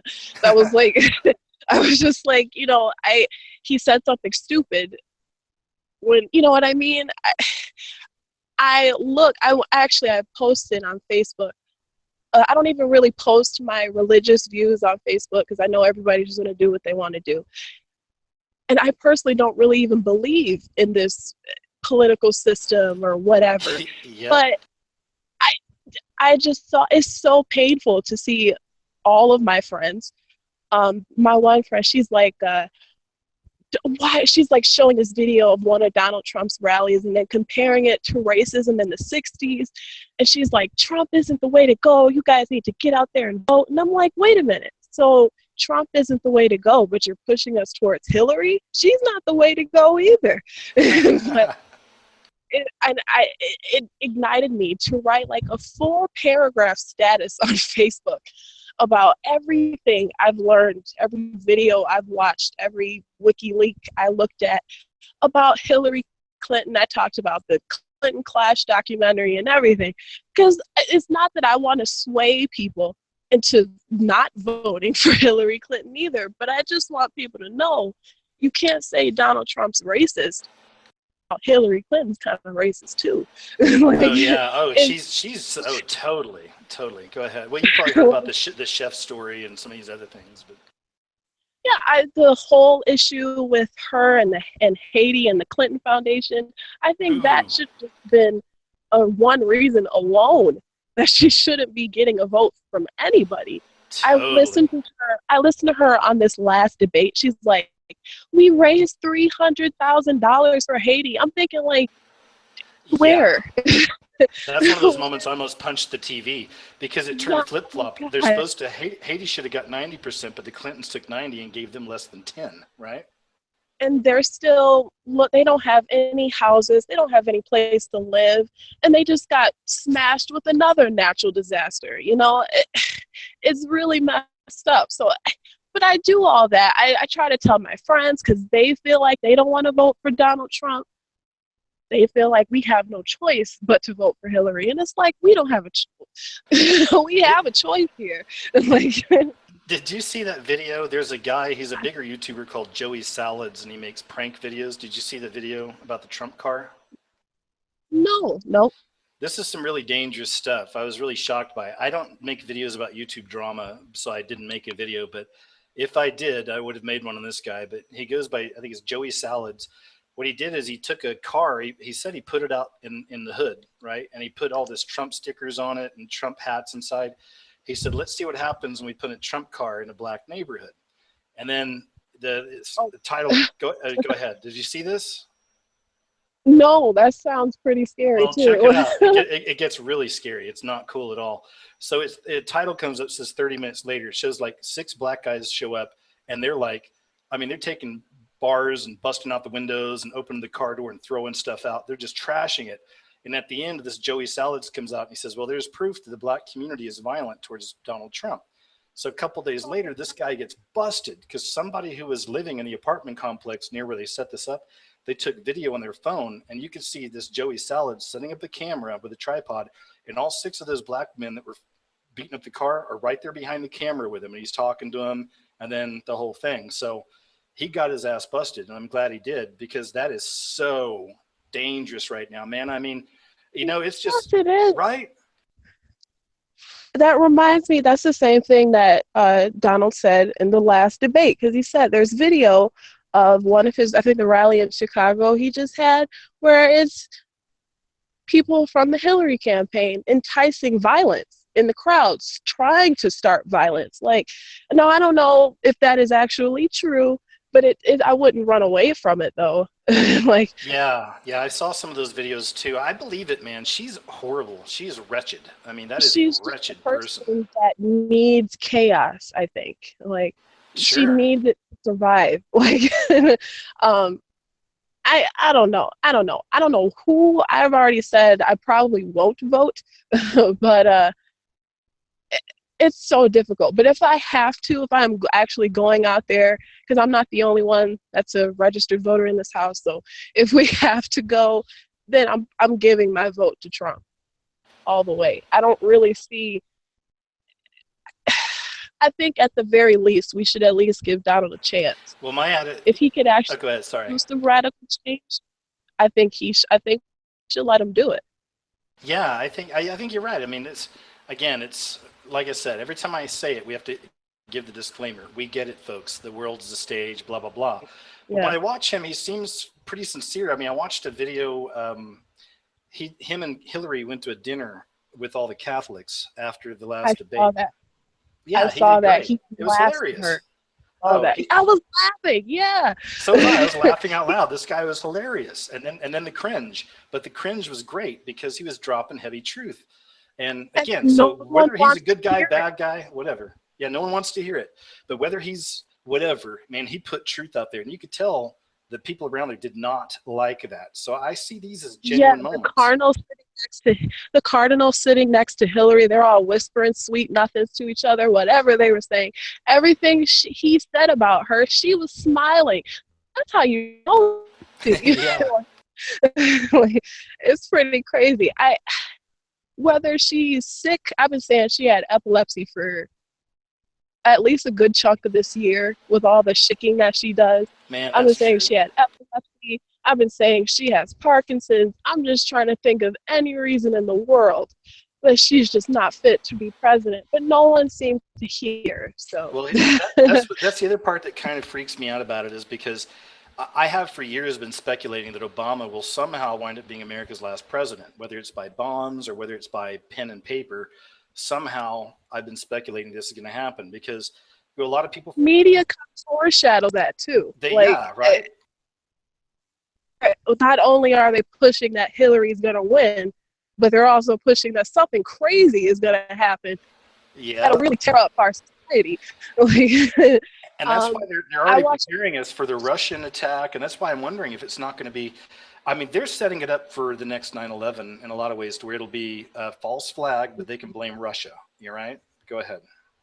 I've been thinking, like, with the whole Syrian refugee crisis. I live in Michigan, so Dearborn is here. There's a lot of the Arab community that comes here. Obviously, we have never had attacks in Dearborn. You don't ever hear about that. But the one thing I wonder is when whoever, because Donald wants borders and Hillary doesn't, if Hillary lets these refugees in, they're going to go to these highly populated Arabic, cities. And what if an attack starts? We'll have different attacks in different parts of the country, Yeah.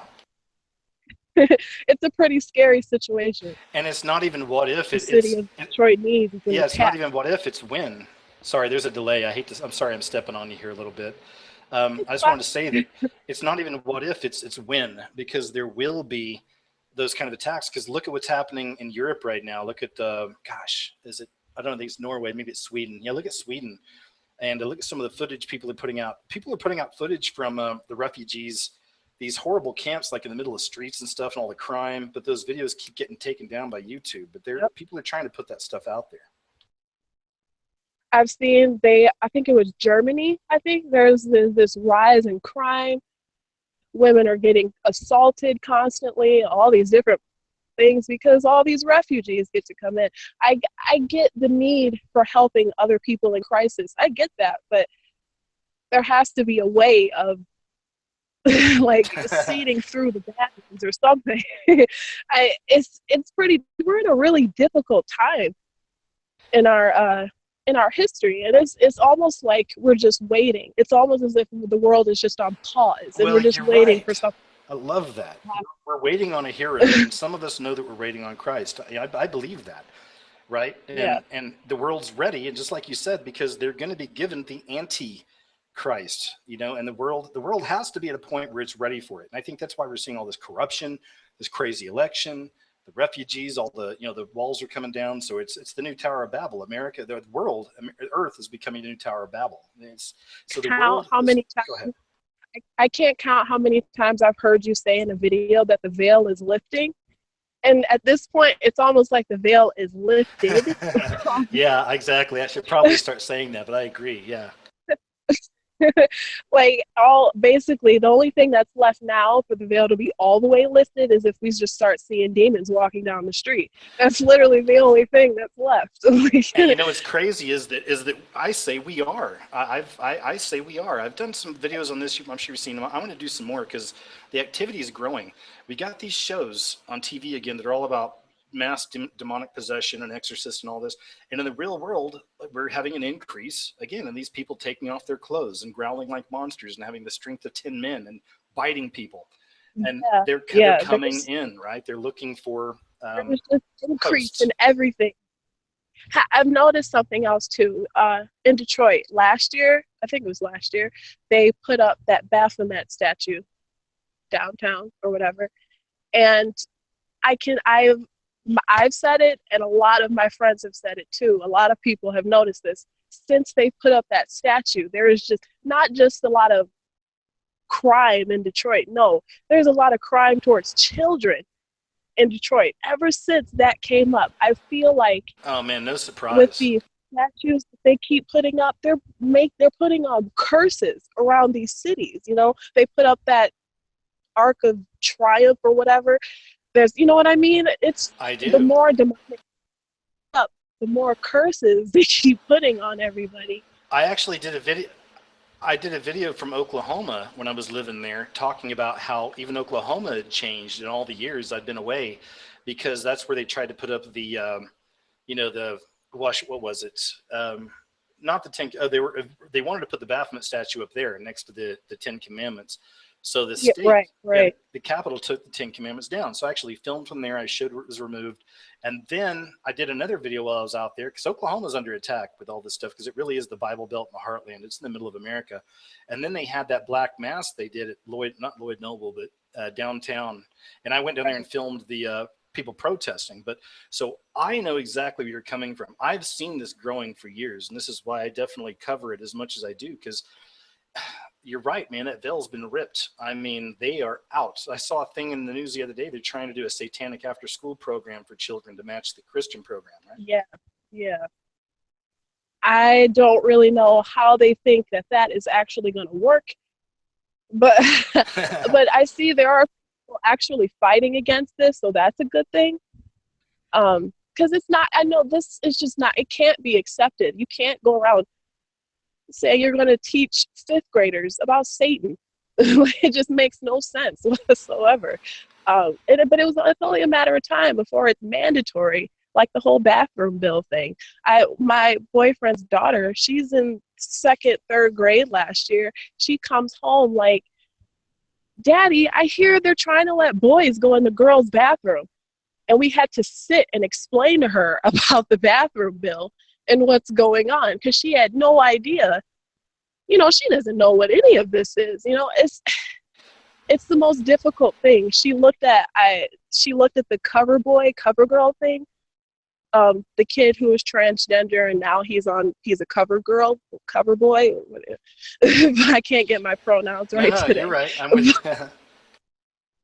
And she's like, "Is that a boy?"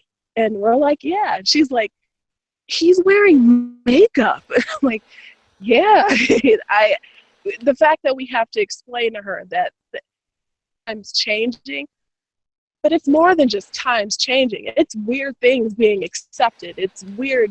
It's mental illnesses almost being accepted.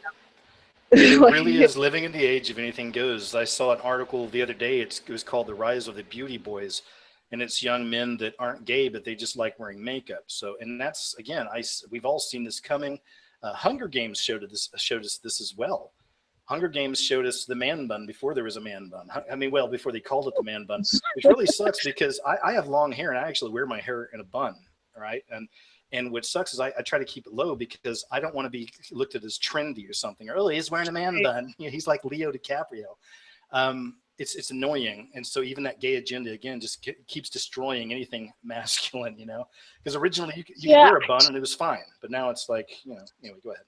Exactly. Yes. Speaking of that, I had seen a video of, I have no idea, but it was at least maybe 100 black men. Their women were behind them. They weren't even in the video, but it's just all these men. And I assumed that these men were in prison. But the only reason why I was left to assume that was because they were walking around dancing, literally with their butts hanging out. And they're all dressed alike. And I'm like, what's going on? But the person recording this is recording this because they think it's funny. All I could see was a bunch of manly men walking around with their butts out. Like, there was nothing funny about it. It was all just really gross and disgusting. It's like, I don't know what's going. You can't even like find a real guy. The real is crapped on nowadays. The woman that stayed home to take care of her family is crapped on. You know, it's it's really weird. Everything is all switched up. I've been raised to believe that I was gonna be not a housewife, but I would be the one to be at home with the kids, whatever. Now, I almost feel like if I say that to my friends or I say that to anybody, especially a strong feminist of today, Oh boy. they think I'm weak. You know, you shouldn't be out in the workforce. Like, what if I want to stay home and take care of my child? Like, that's what I want to do.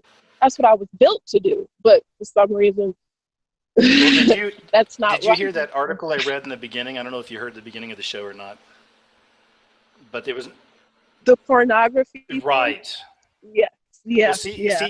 even with that, a lot of the straight women are screwed in a lot of ways. I mean, no pun intended, but they're screwed out of a decent human being, a decent man, because so many men are addicted. Like I said, I was addicted for years to it too, but they're addicted to it, and it really does lead to serious issues with commitment and relationships and all that stuff. So I said that in yeah, chat. Said that in the chat. I'm having so many problems with my significant other because of his porn problem. And it's because I cannot get him to just face reality that I'm not Jenna Jameson. You know what I mean? yeah, That, exactly. that TV, that's not real. These girls actually get hurt. I've seen so many documentaries, like after porn documentaries, and these young girls, they're my age, 23, 25 years old, sicknesses. These girls have all these. This one girl had like a mass in her areas. It's just like, I don't know. But it's basically reversing the roles, and we look like pieces of meat, and then the men just start looking like soft babies. I Man, don't. it sucks. It sucks because I'm being honest. Like there for a while, like I wasn't dating much, and when I did, and this is years ago. I didn't treat him very well. I said this is years ago. I was addicted to this, but it lasted for years. But I was acting like a narcissist. I look back and like I was acting like a cerebral narcissist. I was like, this girl's not good enough. She's not this. She's not that. She doesn't have, and it was all surface crap. And I went through it and I realized it was because of that pornography that I looked at so much. That was really changing the way I looked. And that's why with everything, again, I lean back on my faith. You got to lean back on God. And I even prayed. It's like, God, show me the treasures of the real woman. Let me really meet these women and see them for their true value of who they are, and not just like, the sexy stuff that I see. And you know what I mean? Like it was a real struggle for a long time, honestly, Yeah. man. So anyway, just saying, go ahead. I no, it's a struggle for me too. It's probably one of the biggest struggles I probably have right now. That's what I think Richie from Bob. Oh, speaking of Richie, I feel so bad because I was one of the people that was in the chat earlier. I kind of clicked on the link a little too fast because I got all excited, That's okay. and I didn't hear that you said that you wanted Richie just in. No problem. I get that all the time. No problem. I feel like I'm the reason why he got kicked out. I feel No, you're so okay. bad. That was just my. I'm inept with some of this Google stuff. Even after all these years, I still am. But it's all good. We'll get Richie back. I'm going to do a full show with Richie. He deserves a full show, so I'm going to set it up the right way. Velda S. Lyons, I see you. Hi. I still haven't even read my messages. I'm sorry, but I will. And hi to everybody else. But yeah, we'll get Richie on here another time. No worries. I'm glad you're here. So please continue. What else is on your mind? Anything else you wanted to cover with us here? At least one is a question. I subscribed to ODD TV because he was on your show once. Ever since I listened to him, just has great videos. And I was just wondering, I don't know if you guys are like close outside of YouTube or anything, but if you would please have him back on the live stream, that would be incredible. Oh, how nice. I will. He's great, man. I mean, the only difference we've ever had was the flat earth stuff, really. But like I said, I've been trying more and more to reach out and allow people who see that.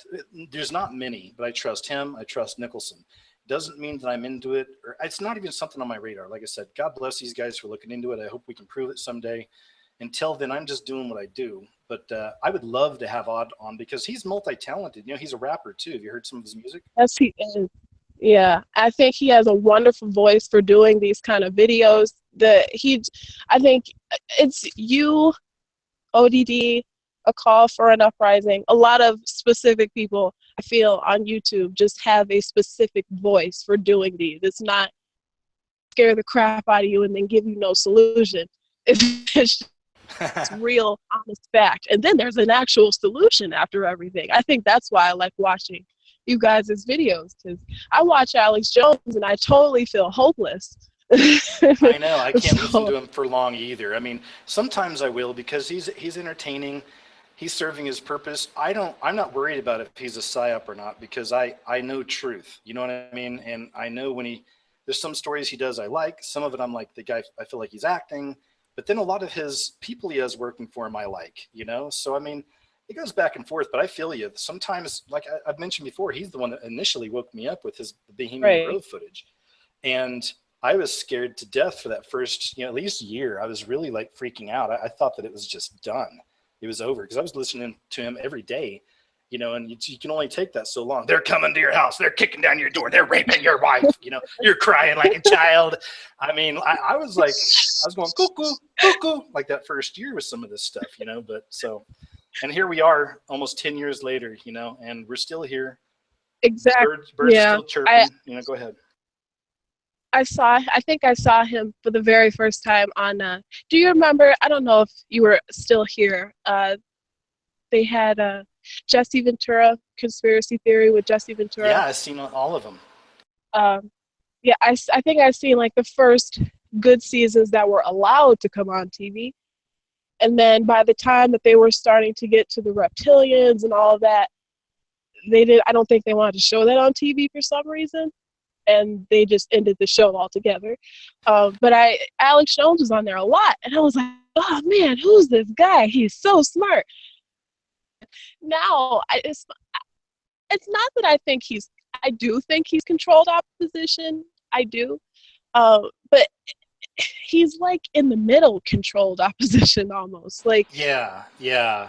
And it's funny. Do you ever notice sometimes he'll go off and start acting, and like his people he's with are even like kind of almost cringing a little bit. And that's where I can tell that even those folks, some of them are like, we love Alex for whatever, he's doing his thing. But when he goes and does Alex Town for a little while, it's, it's right. a little Yeah. cringeworthy. It gets a little, but I think I've said all the time, because we at least click on his channel like once a day, and every time I look at him, as sharply dressed as he may be, I always say, you need some sleep, Alex.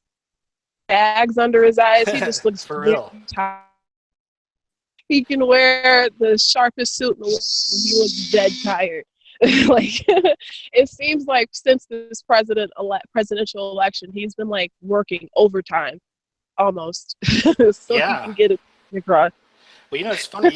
Even speaking of conspiracy theory, there's another show that's called Brad Metzger's. I don't know if you saw it or not. Brad Metzger's his name. It's called like oh gosh. Some of you guys. That sounds really. Yeah, you can look it up. But he did conspiracy videos as well. He did one where he talked to a limo driver. I'm going to repost this video, but it's a limo driver of the elite, and the limo driver believed he knew what their real religion was, and he said that they're communing with a council of 9, which I've seen in my studies throughout the years, of fallen angels. I put the video up. Oh my God. Yeah, I had a channel called Scariest Movie Ever 111 that got taken down from YouTube, but on that channel, I put that video up. I mean, like a week, it had 230,000 views. It was huge. And then all of a sudden, YouTube's like, net, and they took it down because, showed the content. That's why I never show content on videos anymore. But what I'll do is I'm going to repost it so you can hear the whole audio, and I'll just put up pictures or something soon, because I've heard that before. And we were talking earlier, I think as Doc was talking about who's above the apex of the pyramid, and that's what it is. It's the fallen angels and the devil itself. So, Yeah. Yep. So anyway, there we go. Go ahead. Sorry, then let me cut you off. Anything else you wanted to share with us? I feel like I'm soaking up a lot of time here. Hey, I don't want. See, there's a lot of people in. Fair enough. We'll go ahead and let you go then for now. But is there anything you wanted to close with? Anything else you wanted to share with us? No, God bless you guys. Thank you so much for talking to me. I appreciate it. It's You're literally made me great. Thank you. you're awesome. The chat was loving you too, so we appreciate you. You're a wise woman, and it was nice talking to you. We'll do it again sometime, okay? You. All right, Okay. take care. All right, Hey, you bye-bye. too. Okay, man. I think I got Steven over here waiting. Steven, after you, we'll jump over to James, and I think that'll be it. So, Steven, can you unmute yourself, please? Yes, sir. Hello, How you doing, man? QJ. How's it going, man? Happy to It's be great. here. It's good to have you here. Yeah, brother. There's just a few things I wanted to ask you about. I've been, I guess you could say, been under the veil of the occult for a while and didn't realize it, because there was a lot of things that came to me that were kind of cryptic, and from the dreams, different visions, experience like that. It's always been kind of sort of like if you would look into the room or look through the peephole through the door and can see this world there. And not until recently I realized what was going on, and I just was like, wow, oh my gosh, I'm thankful to get out of this, because everything that I've had, even my experience when I had a vision while I was in high school where I mean, all my friends was like, "What's going on with you?" Because I just kind of paused. But I had this vision where I saw this path with these gorgeous trees. I mean, just like earth, nature, everything was just flourishing. And behind me, like everything was destroyed. You know, there was just like everything was all on fire, volcanic type of look from it.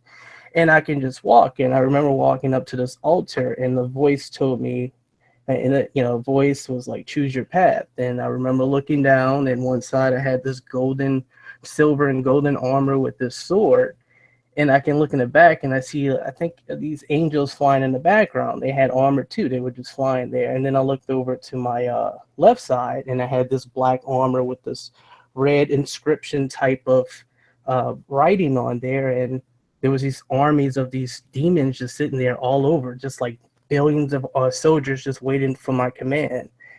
And when that happened, just kind of everything kind of just went crazy from that point.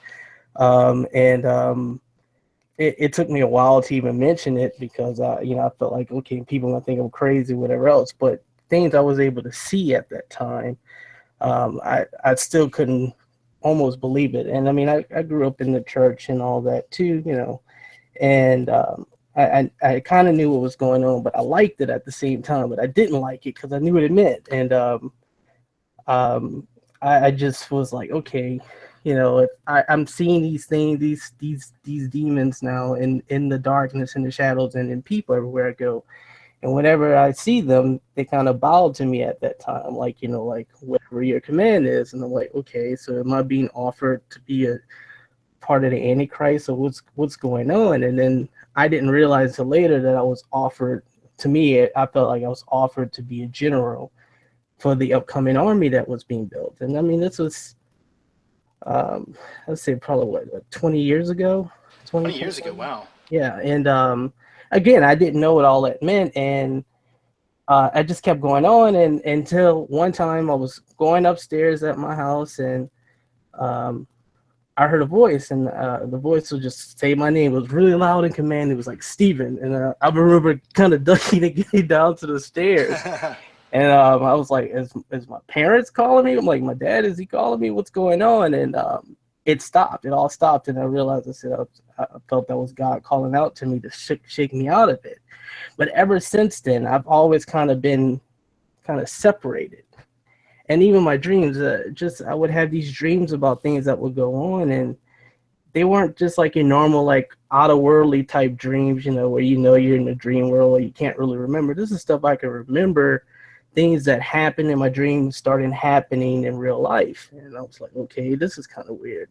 So the first one was the one 20 years ago, or were there others when you were even younger?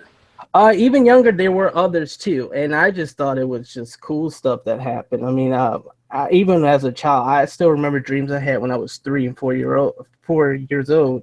I was able to recall my dreams, and I didn't know all that meant back then, or even until probably like 10 years ago, until my cousin told me what that was about. But I'm always able to think about the different dreams are. If I go to sleep, I can go back. I had to build this dream theater in my dreams. I know it's weird, but No, that's great. I actually envy you. I don't remember dreams very often. So, and when I do, they're like Jackson Pollock paintings. You know who that is? They're just weird. But go yeah. ahead. Yeah, and that's what I thought something was off, because I'm like, everyone else who talked to say they don't remember, or if they talk about their dreams, it's kind of that type of format from that. But I mean, all my dreams were vivid. I mean, even to right now, as I'm speaking to you right now, I can recall those dreams I've had since I was 3 and 4 years old, and I can remember them just like if this happened last night. But a lot of my dreams as I got older started getting a little bit crazier. And I never had nightmares. So, I mean, maybe a few scary dreams. Like I was afraid of Mr. Ed, and I had a bad dream about Mr. Ed. You Really, know? the talking horse? Yeah, the Funny. talking horse, It's like I remember it was thunder and lightning in my room, and Mr. Ed was just in my window, like when they had his mouth moving and stuff. It would just freak me out. But I never really had like nightmarish dreams. And a lot of my dreams always had some kind of meaning from that. And then it just what got weird is just when the dream world and the real world started being kind of the same thing. Like when I'm sleeping, I feel like I'm awake, and when I wake up, I feel like I'm still sleeping. And Man, that's good stuff. I've heard that same analogy from other people too. I mean, God has different gifts for us all. And have any of these dreams been prophetic? I think you may have mentioned that, or have you seen things happen and then they happen in the real world?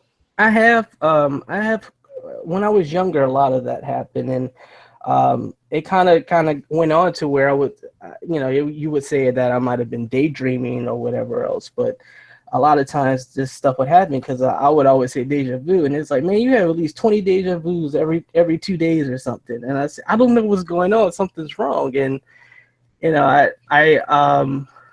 tried to talk to my religious authority, as you would probably say, to try to bring it up. And it's like, oh, just talk to God about it. But, I just felt off, because then it just didn't seem like I was getting the right answers from that at the time. Yeah, and that answer is so blanket statement. I don't like that from organized religion as well. It's, just take it to Jesus, I mean, okay, fair enough. But like, I need, fill in the blanks for me, man. Help me. How do I say this to God? How do I ask for these things, Right. And then to add to that, I've always had a strong connection with Saturn, and I never knew until recently. And actually, it was from your Scariest Movie on Earth video is what brought that to my attention about the cube and all that as well. Man, that's funny you said that, because today I saw a talk show online. I was watching one of those dumb talk shows because I don't get them out here. It was a Steve Wilkos show.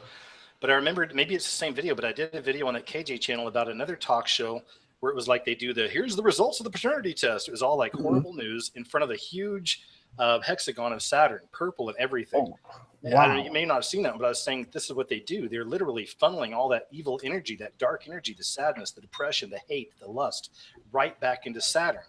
Go ahead. Yeah, and I tell you, Saturn has been there. I mean, if I look back, I mean, I named everything, or I had all kind of stuff around Saturn. And I've always used to tell people that I say one day, I want to see Saturn with my own eyes. Like I want to be there. I don't want to just see from picture side or see drawings of it. I want to see it with my very eyes. And little did I know how much of that was all connected in that sense, And even after, I would say the calling that I received at that time, and that it really took it to a different level, because now after that happened, I didn't know how to adjust, because I've seen things now. It's everyone else like Les mentioned about the sleep paralysis, and I used to listen to Coast to Coast a lot too with Art Bell when that was out back then, because I thought it was interesting. Man, me too. I started with him. Oh yeah. Hadn't it changed though? Look how much it's changed. I can barely listen anymore. I just can't do George Norrie. I don't know. Am I wrong? No, I agree. It's just not the same. I don't know. It doesn't feel, I guess it doesn't feel that authenticity whenever his guests would come through. I mean, I know he's had some people on there, I think, that would just kind of pull his coattail, but I don't know. It's just the way that his format and all the different content that was there. It just felt like, okay, this is something to make you think about, or you think about someone else's experience or experience you might have had. And I mean, it was one of those things. It's like, okay, this is not the same thing at all, I think it's I'll still try sometimes and listen, but I feel it's more miss than hit than it used to be. Yeah. But also there's the guy, John B. Wells, who used to host on there, who has his own talk show called Caravan of Midnight. Have you heard of that? No, I have not. Man, look it up on YouTube. He's got great shows because he even talks about why he left. He had an issue with George Norrie, and George Norrie was wanting him to do different kinds of material, and he wanted to cover the heavier stuff and the weirder stuff, which is what we Right. love about Coast to Coast, right? So Right. he took off, and he's got his own show on YouTube. It's called, he's also on radio, but Caravan to Midnight with John B. Wells. You guys should check it out. It's very interesting. Please continue. Yeah, I will do that. And yeah, I mean, and at that time, I found out about Art Bell too, because I was interested into the whole alien and UFO thing, because I've always heard people talk about it, and people in my family and other people who've told me about their experiences with it. I'm like, well, everybody's seen this stuff. I want to see it. Like, why can't I see this? And my interest to that, always kind of took me to those corners of trying to find that out and watching those different shows or reading different books and stuff like that. But I would never see anything like that. And, I always thought maybe that was something else related to why I have these weird dreams and all that kind of stuff too. Am I just kind of like shielded from all of that? And I believe I was, for the fact that I think if I would have seen that, or if that would have come to fruition for me, I probably would have really submitted or change over into that side, because I've always been that kind of shadow person, because a lot of people used to call me Batman. That was my nickname, Batman. Well, you know what? That goes to show you that if the devil's coming at you, because he's come at me my whole life too, but if he's coming, and I told you all this story earlier, how I was a little criminal when I was in high school, but he's been coming at me my whole life too. But when he's coming at you, that God's got something real special for you to do. I totally don't even I know that. You know what I mean? Mm-hmm. So continue, man. And also, are your dreams increasing lately with the crazy times we're in, or anything? Or what are you seeing recently? Tell us some of that. So, okay, recently, well, I'll tell you this. I had two dreams that have really been out of the ordinary. And both of them had the same effect. The first dream I had, it was where I was in this park with two friends, and I don't really know the friends that were there, but in a dream I knew they were my friends, and we kept hearing this breeze go by through the park, and we was like, that's really weird. It kind of sounds ghostly, and before you know it, had like this like kind of Scooby-Doo type of like wind sound effect, and yeah, yikes, jinkies, let's go find out and see what that is, and. Right. Sure enough, I pulled out some kind of device I made to kind of track where it was going to, and it was going to this old museum in the distance. And this was in New Orleans, and so it was an old museum. And then before I know, it's like, what's coming from that old scary building? I said, well, all right, well, let's not go over there.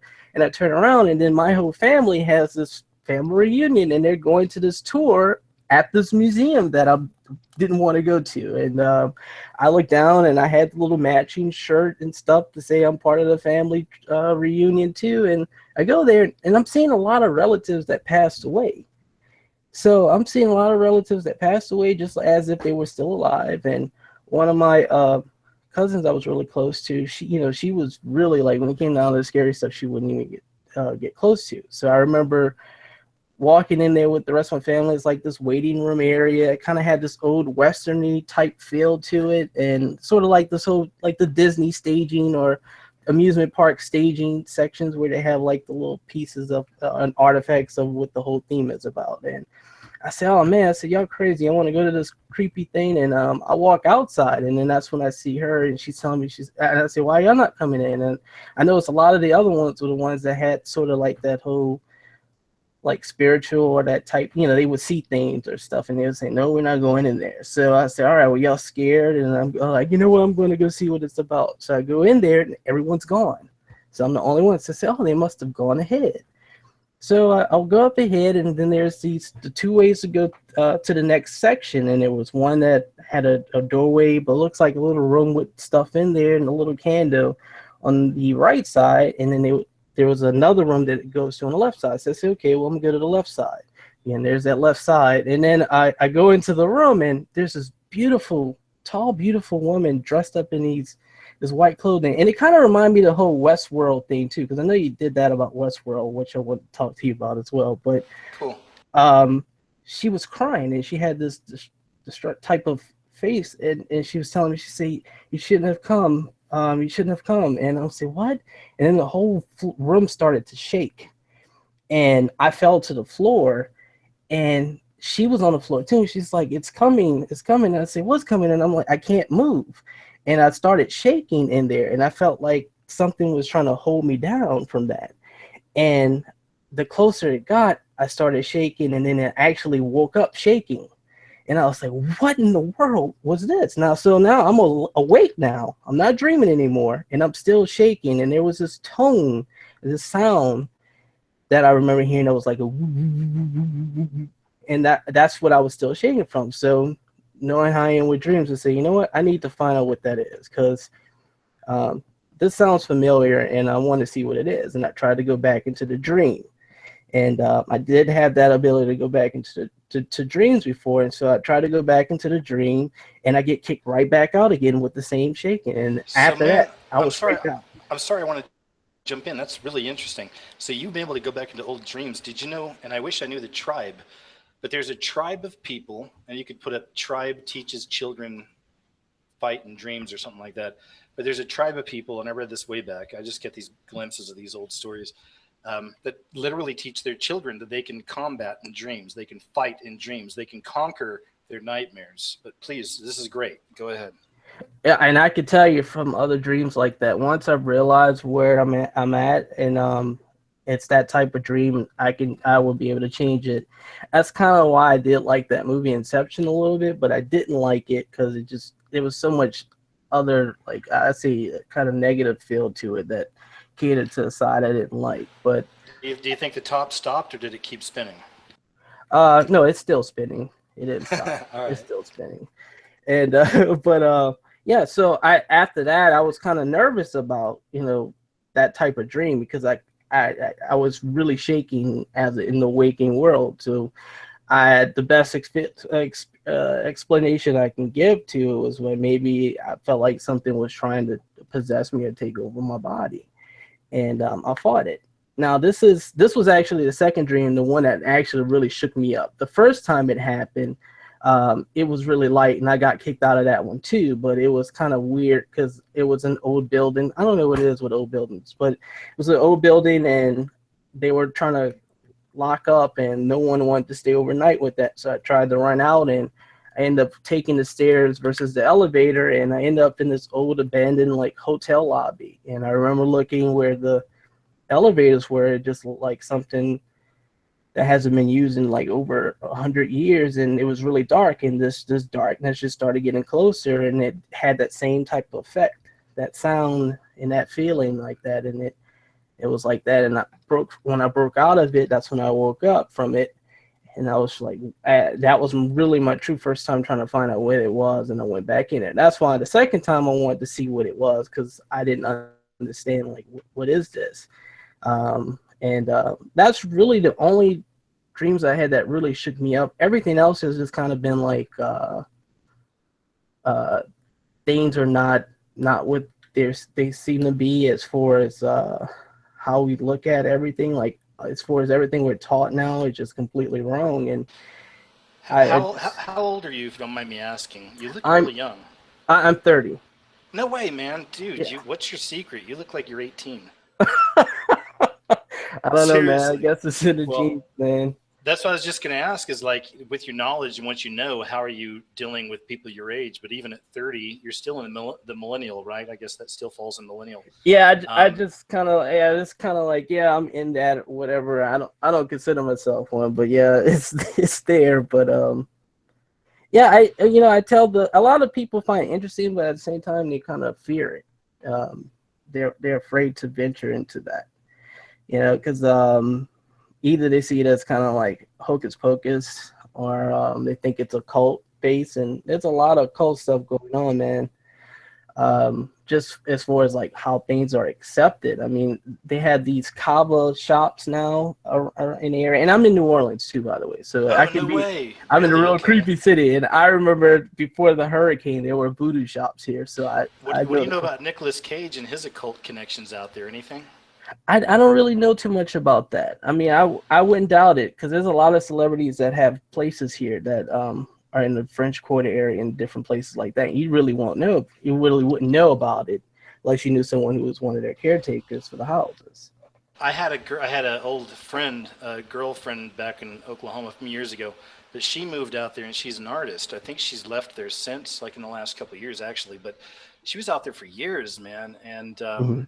I know there's an energy there for sure, especially with all the black magic going on. There's got to be a feeling, right? I'm sure there's a lot of ghosts and all those kind of Yeah, experiences. and I could tell you this. Well, it's not as strong as it used to be. It's there, but it's not as strong as it used to be. But I've always stayed away, not for obvious reasons, from plantations because I've always felt or saw those stories from the past. There was a few of them.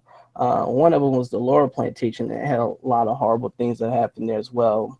But I was at the point where I couldn't hardly breathe. That's how much like uh, I would say Energy. memories and energy and all that was flowing through. I couldn't even go deeper into the plantation just to learn because I'm like, I'm seeing stuff that's happening and I know I shouldn't see this because I feel like I'm here at that time as a watcher, not as actually being there, but I'm witnessing this stuff. And sure That's a good enough, attitude.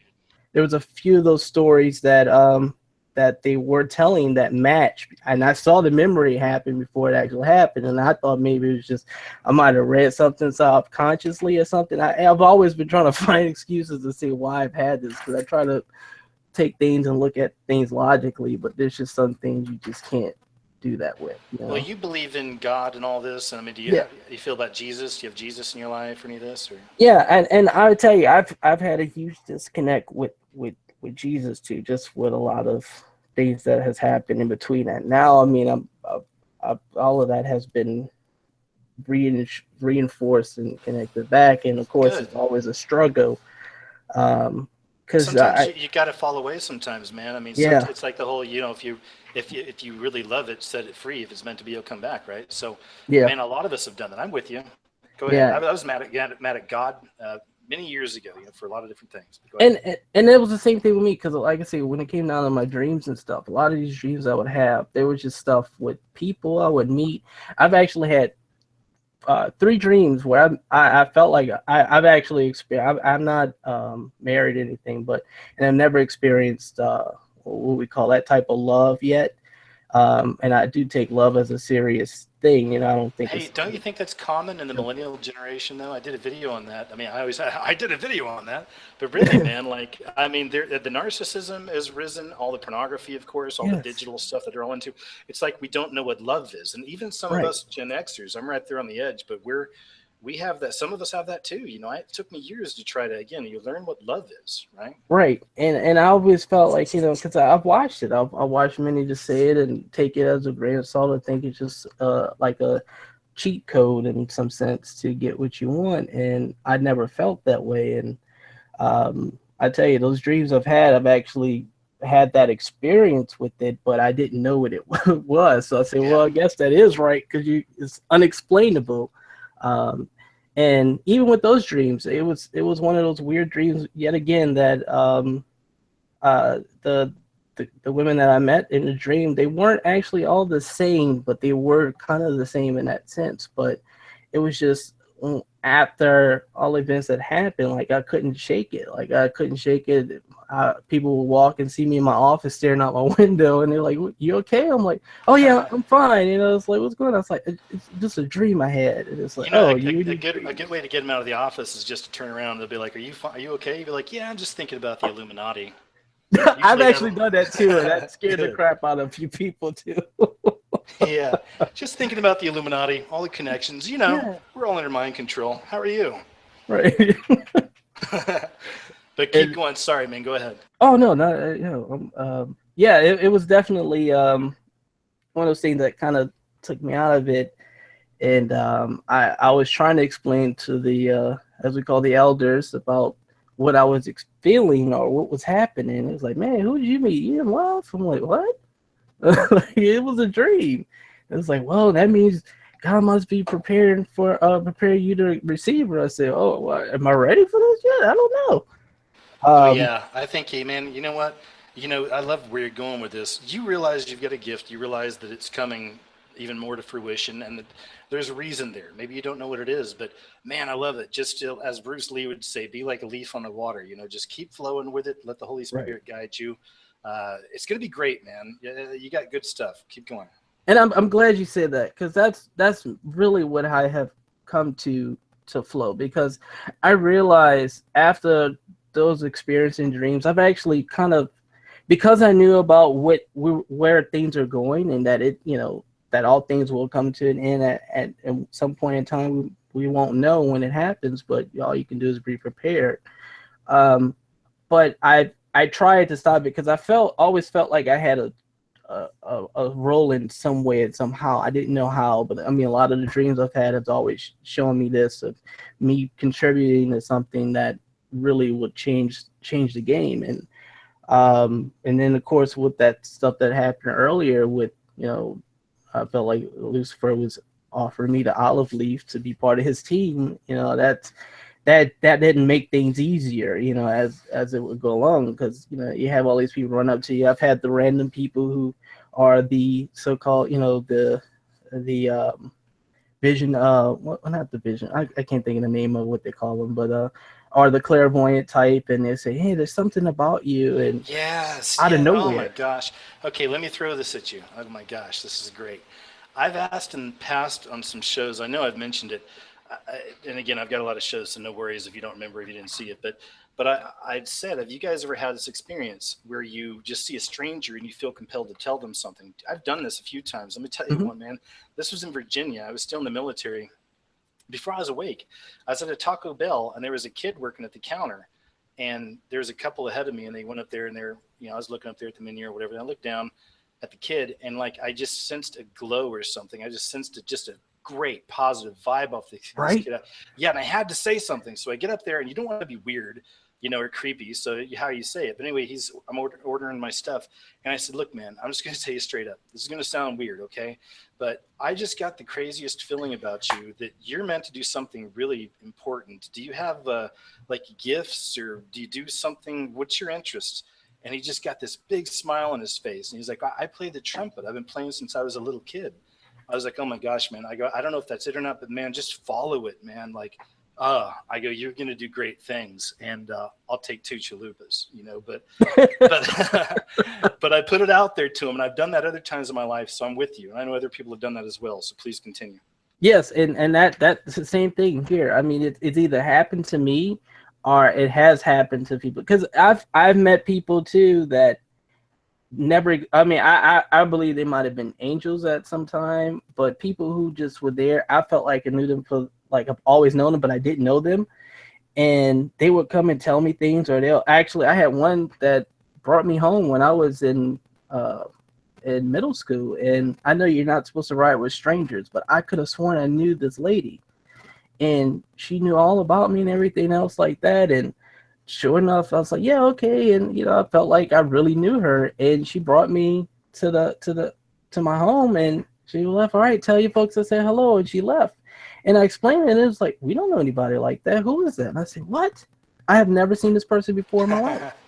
Or I've had people run up to me in the street, and it's like, yeah, you just make sure you say thank you, and keep your eyes on the prize, or something weird like that. And I'm like, yeah, thanks. And I turn around and say, hey, and they're not there. And I'm like, okay. Good. That's good.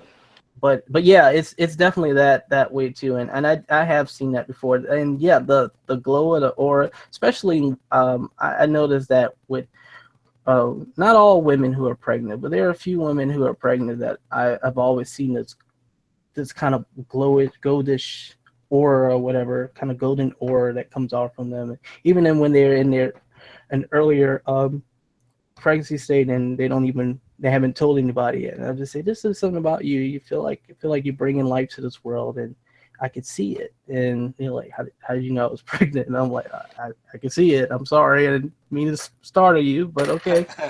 No, that's great, man. That's great because you can actually sense. I mean, that's a fresh soul from heaven, man. That's like Right. the closest to God we're going to get in this realm, really. You know what I mean? Yeah. This is why the Satanists go after the children, the innocents, and whatnot. But And I go mean, ahead. and they're winning too. I mean, that as far as like the type of, as you were saying earlier about mind control and all that, especially all the different shows and the way they're teaching them and all the indoctrination in schools and everywhere. All the wavelengths are set to confuse the kids now. I mean, they're questioning everything and they're not getting the answers that they're looking for. Man, I know. Good. I mean, what can I? Like last week, we talked to a couple young ones, like 14 and 16, I believe, and it's just nice to hear that there's young people that age that are awake, you know, and they realize it. And I know, and like we talked about it, it's got to be kind of tough, you know. I mean, because right, it's even tough for us adults sometimes. Mm-hmm. Oh yeah. But go ahead, man. Sorry. And another thing too that happened. It was another. I lost a couple of family members, but it was one I was really close to. She was above me. She was my oldest cousin.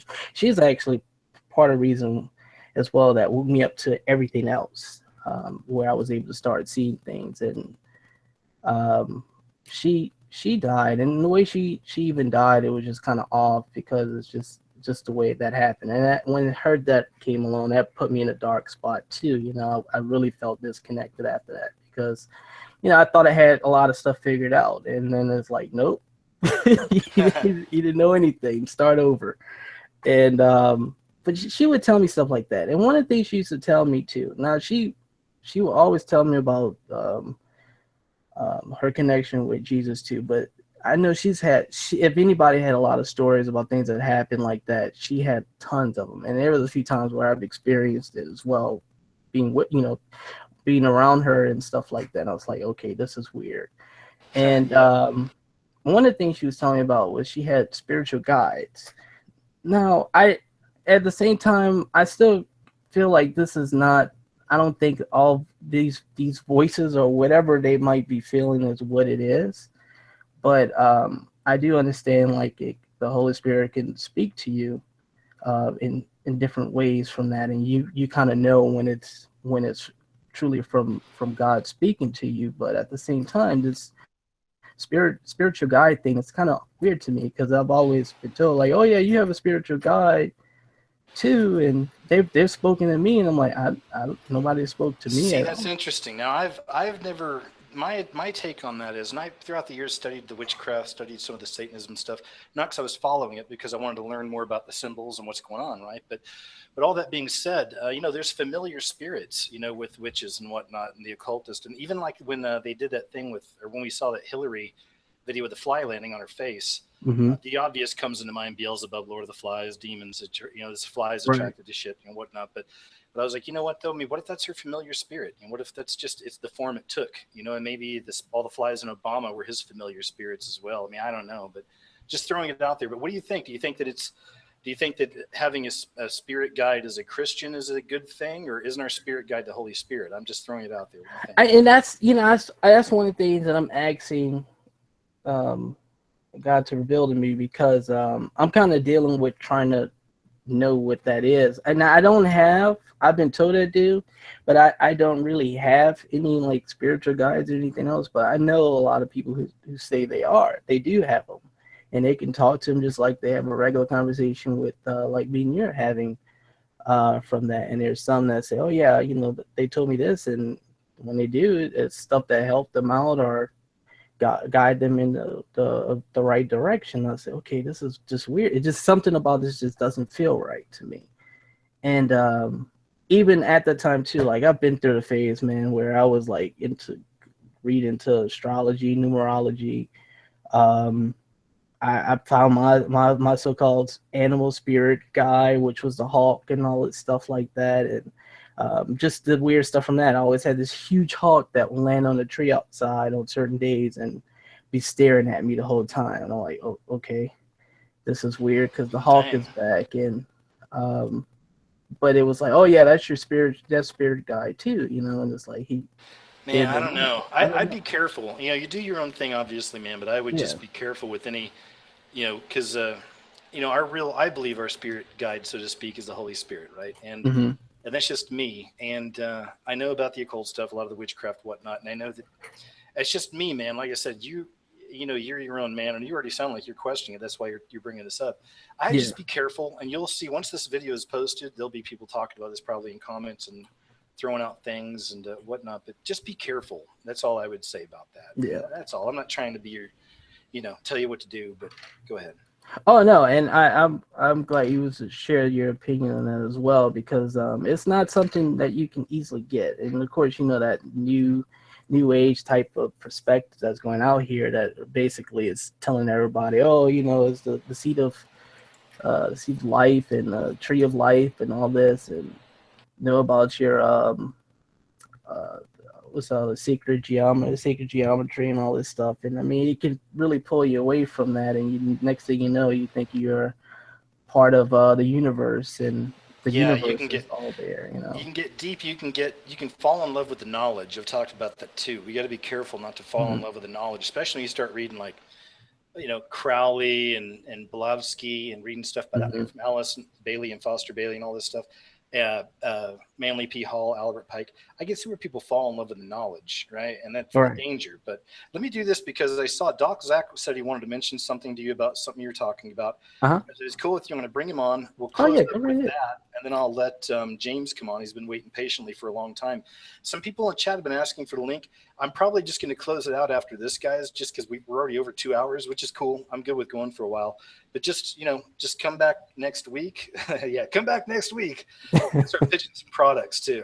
Come back next week, guys. Fill the linings of my pockets. No, but come back next week and we'll do it again. I'll get other fresh people on and we'll do it like that. You know, these are old people here, but we'll get some fresh people on next week and we'll do it like that. So thanks for your patience, guys. Okay, so Doc, if you want to go ahead and unmute, come on, and you and Steven chat for a second because you wanted to mention something. In fact, while you do that, I'm going to take a short 2-minute break. So I'm going to wait till Doc comes on and I'll go mute for a sec. Doc, are you here?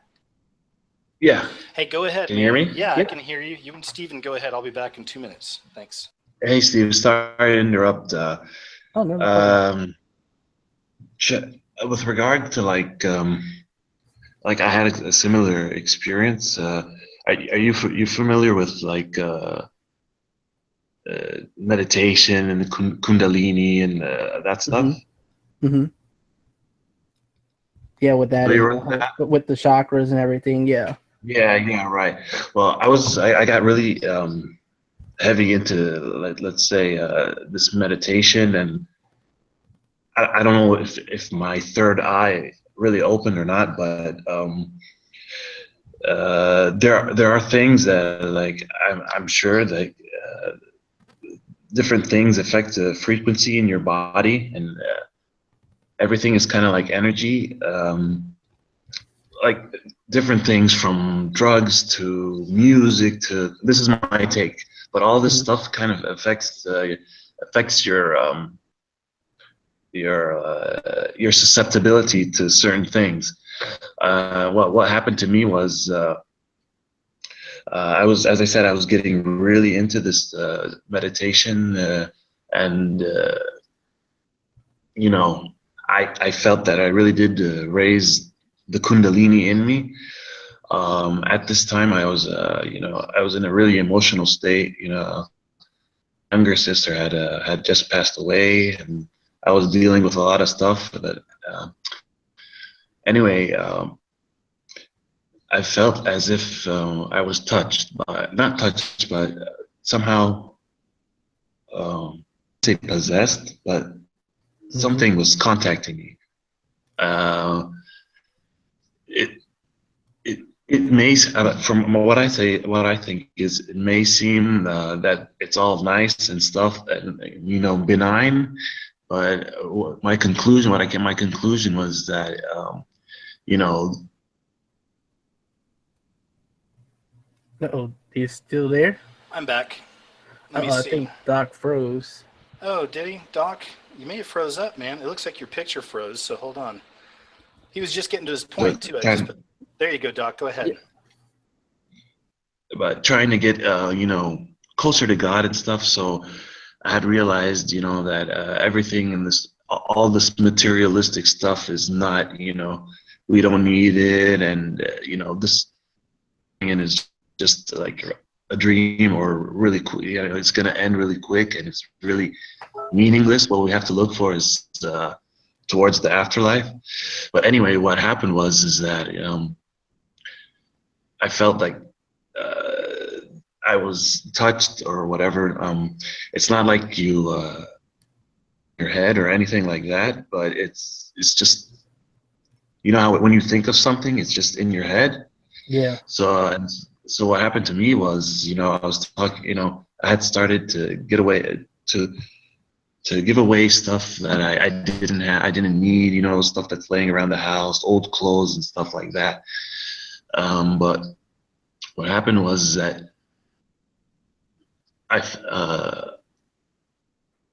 they were like telling me that, to just like get rid of everything, and so I started to get rid of stuff, and then going around the house, and then I realized, what am I doing? Like, they were telling me to throw things away, throw your jewelry away, throw your TV away, throw all the stuff away. They're saying like, this is what on, so this is what you're supposed to do. And then it took me a while, but like I think after I was really hectic at that time, things were going, thoughts in my mind were racing and stuff like that. But then when I realized that no, this actually isn't, God wouldn't want me to do this. He wouldn't want me to be like throwing things out of the window and stuff. It's basically what I realized is like, I think there are like demons or jinn or other spirits in other dimensions that are in other dimensions, and they can affect us on different levels. Really can influence you just like slightly by making you have a slight thoughts, or they can go to the extent that I did. So That's a good point. with regard to that, I don't know. At these things, I don't know that they are. I don't think that they're good, so to speak. Cool, man. It's hard to say. I'm Yeah. sorry, I'm not explaining myself properly. No, you but, did good, Doc. You did good. Go ahead, man. Yeah. Yeah, definitely. I mean, it's just the way I feel, and like I said, it hasn't been like I got the contact from that. It's always been others around me or people I know who've had that, and I've always just felt like that was off. And just like with meditation, I could never meditate. I tried that at that time when I was doing the seek of knowledge and the whole went through the whole crystal phase and the whole thing about trying to get your chakras and all that up, and Christ consciousness and that. yeah, stuff. all that stuff there, and it just went nowhere, of course, as it should. Yeah. But I can never meditate, and I always felt like at first I thought something was wrong again, because I'm like, why can't I meditate? Everybody has these experiences, and I can't do this. And later, as I learn more about it, I say, no, you're not supposed to, because this is what you're doing. You're trying to open a which I understand as you're trying to open the doorway, portal, as KJ says a lot now, with a portal to contact those spirits out there that you shouldn't be talking to. And it's with all the other stuff, like you say, with the drugs and all that stuff. I know people who've taken like LSD and all that stuff and talk about they've seen like the grays and stuff, and I know those who haven't, like they've always seen it. They've always had these experiences since they were children, and they never really felt it was okay to talk to certain people, but they just always, you end up being the person that they end up opening up to you and telling you this stuff. And even went through that phase too. I learned that everything around us is all based on harmonics, sound, everything. I mean, even when and I am nowhere close to say anything about scripture Bible, and that's what I'm working on too, because that is something definitely I need to grab a hold of to do it. I really fell off the course with that. But I mean, when you think about God spoke everything to existence, then it might have been from His Word. And that can be sound, because when you're dealing with sound and all that stuff, things get creepy and weird, or things change, and it's just so much stuff out there too that can really bring you off course. I mean, you just start. It always starts with this little wandering thought, and next thing you know, you're sitting out there in the middle of the plane, with your hands up, running around asking for Yep. the Nephilim to come back and come get you and stuff like that. That's why we got to keep the eye on the prize, man. Yeah. But Yeah. hey, guys, I'll tell you what. Go ahead, man. Go ahead, Doc. No, I just wanted to mention something too. Like I notice a lot of like coincidences. Like I'm always looking at my at the clock. I'd always get 1, 2, 3, 4 or 11, 11. Oh yeah. 3, 4, 4, 4. Yes. That drives me crazy. I got a video on the channel from 2012 called "I See 111 Everywhere. What does it mean?" And I still see it. And man, it comes and goes over the years, but it's always there. And man, it's been intense. And I told some crazy stories. It drives me crazy. It's good though. It's a good thing. Don't look at it as bad. I see it in a lot of different ways, but in my way, it's almost like a communication with my Heavenly Father. It's Him like physically showing something, you're awake, do what you got to do. It started in 2012 around the time I started making videos, so it's, wow. Yeah, so I just kind of feel it's a wake up call for me. It's a reminder. Every time I see it, I smile and say, "Thank you, Father." It's just, to kind of like tie things in together with that, like I believe like angels, they are not supposed to, or how do you say, like have direct contact with you or get, I mean. Right. Well, because they're not beautiful girls with big boobies wearing white dresses. They're No, frightening. Yeah, they will scare you. and so like sometimes I feel like every time I look at the clock and I see these numbers, that maybe this is something good, as opposed to when I from when I was meditating and then getting kind of like those thoughts and stuff. That's how I like separate the two, kind of. That's interesting, man. Well, I'll tell you guys this, and thank you for sharing that too. I just looked down at the time. I don't want to rush anybody, but we've been going 2.5 hours, so I want to give James a chance and then close her up. So I want to say thanks again, though. Stephen, did we cover a lot of stuff you wanted to cover? I don't want to just shoo you away or anything. I mean, this was great time, man. I mean, I can try to come back another time. There's other things. I'd love that. I do appreciate you guys. The opportunity to talk to you and talk to everyone else, especially you too, Doc. Thanks for hosting it, man. And I'll leave and continue listening. Hey, you're more than welcome. Me too. You too, Doc. And I just want to say. Go ahead. Sorry, I was just gonna say, good night from Cairo, Egypt. No way. Are you serious? Oh, wow. Awesome. Wow, that's great, man. Well, cool. Man, we'll have to talk again. I'd like to talk about the energy out there. But you guys, Definitely. God bless you both, man. Take care. We'll do it again, okay? See you, fellas. All right, bro. All right, brother. Take care. See ya. All right. So now I got my last guest in here, and this is James. James, thanks for your patience. Are you able to unmute yourself over there? Yeah, man. How you doing? Are you able to hear? Good. Thanks for chilling for so long. I appreciate you. How's things? Hey, no problem, man. It's an honor. Doing well. My name is James, everybody. I'm 31, and I'm a conspiracy theorist. Welcome. Right Welcome, on. James. Yeah, I've been looking forward to talking to you for a while, man. I try and wake up people around me, and it's, well, I'm sure it's a nightmare. People. It certainly can be. Yeah. Boy, I'm nervous. I had a lot of things that I wanted to share with you. Oh, don't be, man. We're good. We got time. I'm in no rush. You've waited patiently, so I'm going to give you all the time, and we're just going to chill. And for all the folks that want to come on, we'll do it again, like I said, next week. And let's just give James some time here, man. He's been very patient. So no worries. You're in good company. Trust me, man. Please go for it. Right on. Well, I guess I want to mention this before I talk about what I wanted to. Is I've heard you talk about Trump and giving him the benefit of the doubt, man. But I came across this article about his $100 million mansion in in New York, and it's on the 66th floor and it's 3 stories tall. Have you heard of that? Yes, it's got all the Helios symbolism and all the gold, right? Yeah, right. See, that's what I'm saying, man. Like, I've got a wide audience, and I guess I try to understand some of the people who always push Trump and all this. And it's like, I get it. I still feel like it's totally a part of that false left right paradigm, no matter what. And like we were talking about earlier, the end of the rabbit hole really for me is the truth of Christ, the truth of God, like the truth of the Bible. That's the end of the rabbit hole for me. So all this other stuff is ornaments and pretty stuff. And that's why it's hard for me to just give any of my true trust to anything in this world or any human being. You know what I'm saying? So I'm with you. There's a lot of, he even had his, there's some weird pyramid things that him and some of his people were wearing there for a while, weird lapels, and there's some of that symbolism. And like I said, also his connection with Jeffrey Epstein and the pedophile paradise, as they call it. You know, I mean, all this stuff's Right. cool, you know, but go ahead.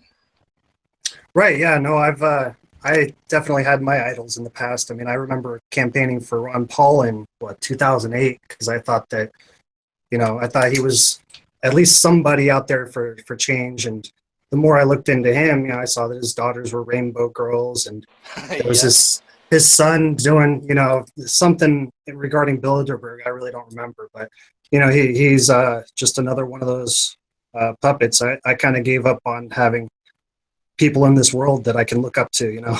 Well, he's in the Illuminati card game. Alex Jones is, and so is Trump. So that's the other side of all this stuff. So is Obama. Right. Right. Exactly. So when you put all that together, which a lot of people make those videos, I'll do a big video sometime on all the Illuminati, because I never covered it really, but I throw it in some videos because that's one of the most fascinating examples of lesser magic, scrying, if you will, whatever you want. But like, that's real occult lesser magic. It worked on the world populace, on our whole psyche, because it truly is telling us things that are coming. So. Oh, definitely. It's, even with Kleck's work, looking at the bills, and even back in 1985, they had that image of the Fred P. Mura building. So I mean, Yeah, and it's cool that you listen to. You've probably heard, maybe I've talked about Jonathan as well. I know him. I last time I went to Oklahoma to America, I actually drove down to Texas and met him. So I get where he's controversial, and some people kind of, I think they maybe take some things he says out of context at times. Whatever. I don't get in that battle. I don't have a dog in that fight. He's a friend of mine. He also has amazing gifts, and one thing that was really cool with him, because again, a lot of people may not know, but he's one of the best people out there as far as he's decoded a lot. And he's not a researcher like a lot of us. Like, these are really God-given gifts, I believe. But he decoded the money and showed how the money showed, Oklahoma City bombing, 9/11. And there's two events that haven't happened yet, he showed, which is a nuke or a tsunami coming through New York, probably from a nuke, and then the Hoover Dam busting open. And I know that a lot of people, he already said that was going to. I'm just telling you, I've met this man. I know this man, and I don't battle with people. Some people try to hang that on my neck. Oh, you like Clark, but, I'm open to a lot of stuff. I have a lot of people I listen to, and there's a lot of interesting information out there. But anyway, with Jonathan, he's got real gifts with the money. It's fascinating. And I believe, just from all that the next 9/11 or whatever, the events, whatever it be, that they're probably going to blame on Russia, will have some of that in it. Most likely the tsunami in New York and the cracking of the Hoover Dam. But I showed him money from Costa Rica because I had some bills on me. I said, man, take a look at this stuff. see if you see anything in there. Nothing. I was like, yes. But see, again, that goes back to my love of this area, because there are places outside of the beast system like this. You know what I mean? Right. Yeah. But please continue. Well, yeah, no, I choose to take the meat and separate it from the bones, and I get where everybody's coming from with Right. Kleck and all. I'm not into his interpretation of us coming from angels and Fair all enough, that. But right. everybody's different. Everybody has You their eat the opinion. meat, you throw away the bones. Exactly. So yeah, I guess the next thing I guess I would talk about is, Nicholson brought up last week President Duterte. Have you had a chance to look into him? Man, unfortunately, I've not. Can you tell us something about, because that's on my list of things to look into, so please do. Yeah, that's big news, man. I gotta say, Nicholson's another one. I mean, he's a hero of mine. I've seen all of his stuff and everything. He's great, yeah. Do you like definitely. the Grok? Do you know the Groxt?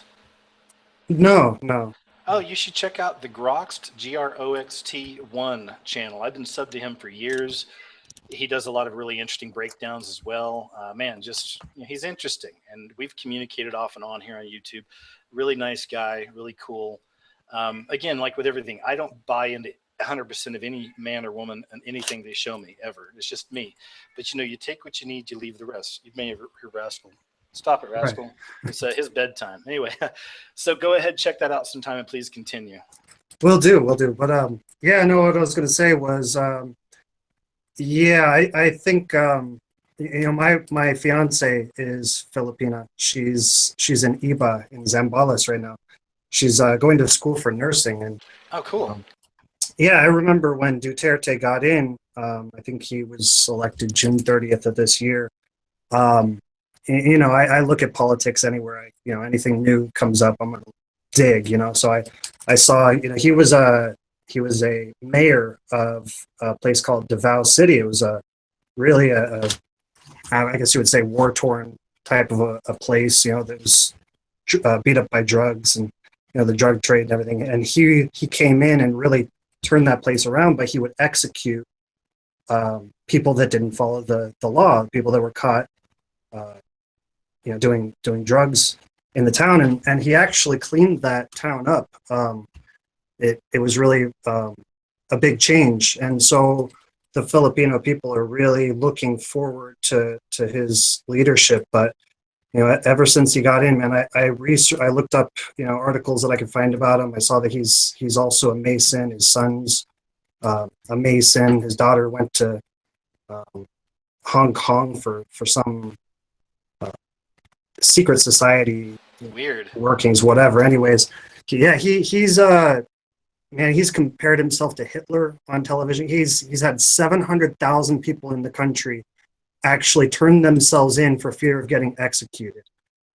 He's really he's pulling out of the he said he wants to pull out of the United Nations, which I can see where Nicholson's coming from with that, because it seems to be anti-establishment. But he really, to me, seems like he's changing the Asian sphere of politics, not for the better. He seems like he's fulfilling Georgia Guidestones. He might be one of the big players in this.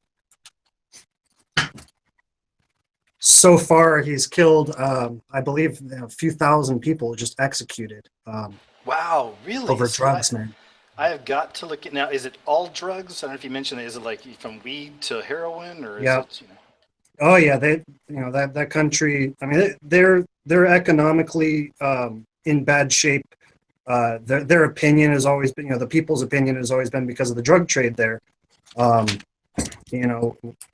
But this guy, he said after 700,000 people have turned themselves in, they don't have enough space to jail them. I mean, this isn't an economic powerhouse.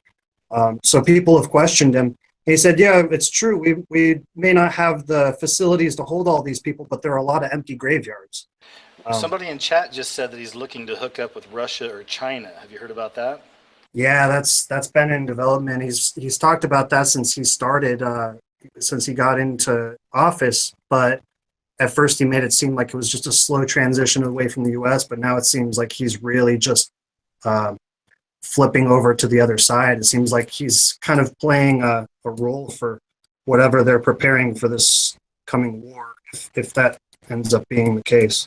That's interesting. That's a really good perspective, because that's something we can definitely be watching now. Obviously, is world politics, who's in charge, who's been taken out, or who's being taken out, because they put all these people in and then they take them out. Like Gaddafi was a good example of that. Saddam Hussein. So right. You're right, and they've had to make these moves to create a world Babylon, I believe, to drop all the borders. But please continue.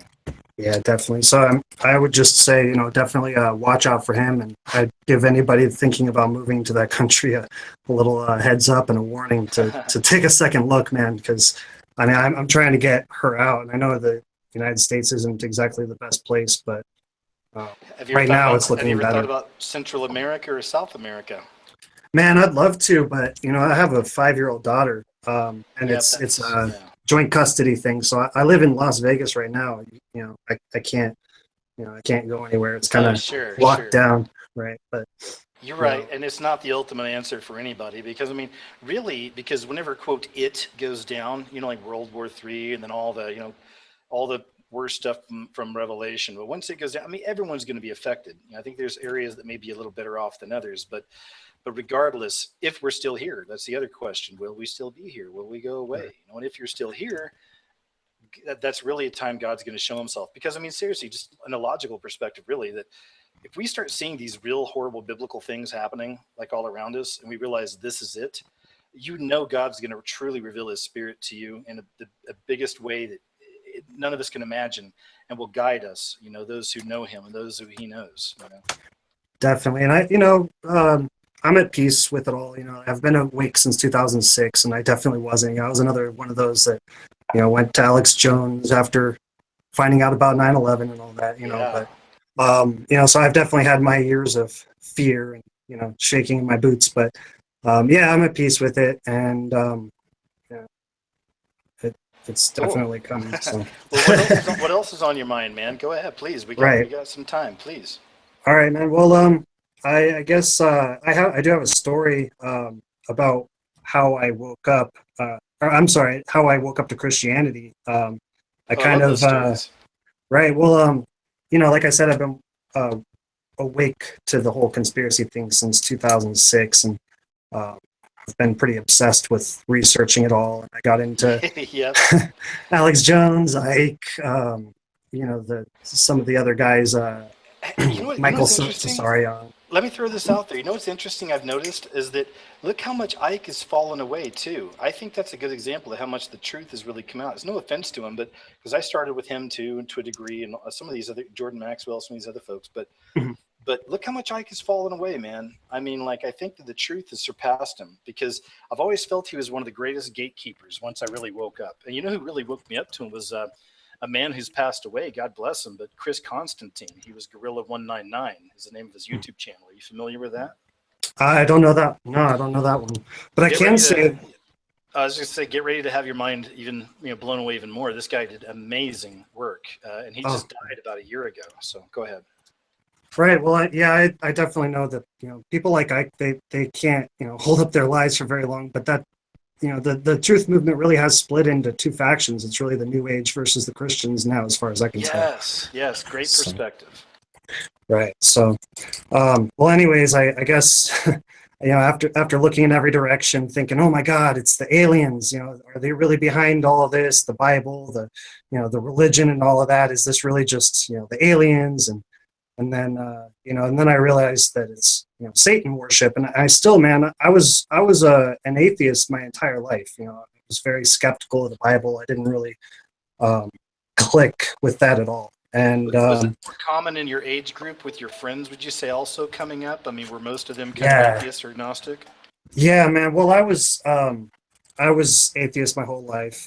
I'm 31 now, so I guess I'm at the tail end of the millennials. But you get that narcissistic, pride about knowing that these people are dumber than you. They don't really know anything. It's just this book that they're attached to. There's nothing behind it. And, lately I've really been enjoying looking into the aspect of Revelations and CERN and everything. You know what a really good prayer is, I think, for people to do too, because I've always thought this would be interesting, is to pray for the amazing atheist to have a conversion and do it. Can you imagine? Oh man, that would really rock a lot of his fans. Yes. Right. So go ahead. Sorry, man. No, it's fine. But anyways, I guess ever since the whole satanic aspect of this was always in the back of my mind, but I somehow dismissed the other side, the side of Jesus and the Bible, and I kind of had this dichotomy. I could see that everything was satanic. I started to learn all about the symbolism and Saturn, all of that, man. But I just didn't see it, and I didn't see the Christian aspect, and it was getting together with my fiance now and waking her up. She did a lot of presentations for her lesser classes in school, and I was able to get her in on a sociology presentation. I wrote up stuff about the Catholic Church because they're all Catholic, mostly Philippines. So I set out to prove that Catholic worship is really Baal worship. And the more I researched in that line, the more I started to really see the truth. I started to see what was going on, and that they're really just reversing the Bible, and the Bible is the the basis of all of this, and that's where it really started to change my perspective. And what happened one night is I was really just getting I guess spiritually aware. I was really starting to think like, man, I really need to start having conversations with Jesus. I need to, wake myself up to that side of this. And I was just feeling deep that night. And my daughter was asleep. I don't know, I'm watching a YouTube video, reading something, who knows.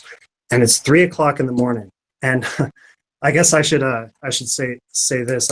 I moved back in with my parents after the split up with my daughter's mother, and my father, he's real big on witchcraft. His whole family is huge on witchcraft. Oh, no wonder you were kind of raised atheist. Okay, interesting. Yeah, and he always believed that the whole power of the mind, and kind of like the Edgar Casey deal. We can be like gods just with the inherent intelligence that we have. Yeah, people forget about that about Edgar Casey. I got a lot of people write me about him. When I was even back before I was awake, I was kind of awake because I was in the military in Virginia, and I went down there to the center. I can't remember the name of it now. There's a center out there in Virginia Beach for Edgar Casey. It has a lot of old relics there from him, and tells the story there. But yeah, you're right. He did predict a few things, and some things he's totally off on. But there's people who literally worship him as a prophet. You know that? Right. Yeah, and I guess my father wasn't huge on Casey, but I guess that kind of explains his thought process. He believes that there's good witchcraft and bad witchcraft, and that we have power of the mind, and that's well, he was really going through a dark period of time, and at that period of time, just heavy into alcoholism, smoking 2 packs of cigarettes a day, just staring at a candle, focusing. He had his sister's urn. His sister committed suicide, and well, she blew her head off. I'm sorry for the graphic image for the audience. No. But he brought out her urn around that time and brought it into his room. And this is just a jump away from where I was with my daughter in the room. It's 3 o'clock at night, and I'm my daughter's asleep. I'm just researching, and I'm really just thinking about Jesus for the first time deeply. And 3 o'clock rolls by. I hear outside of my window. It's the windows to the backyard. I have my daughter's toys out there. She had this little train set, and you have to push the button for it to make these noises. And I heard that sound, so I looked down, and it was exactly 3 o'clock in the morning. So I just kind of made a note of it. That was spooky, whatever. Go back to doing what I'm doing. And 5 minutes later, I heard it again, and then about 2 seconds after that, I heard like a little scuffle. So I'm thinking, defense mode. I got to make sure that everybody's safe. My daughter's here, So I run out there. I'm trying to catch to see what's going on, and there was nothing. There was nothing out there. I come back inside. I sit down, and just 2 minutes later, my daughter gets up, and man, she's talking like it's not even her. She was saying creepy stuff. I wish I could remember all of it, but it was like, "Daddy, are you sure you're not afraid of the dark?"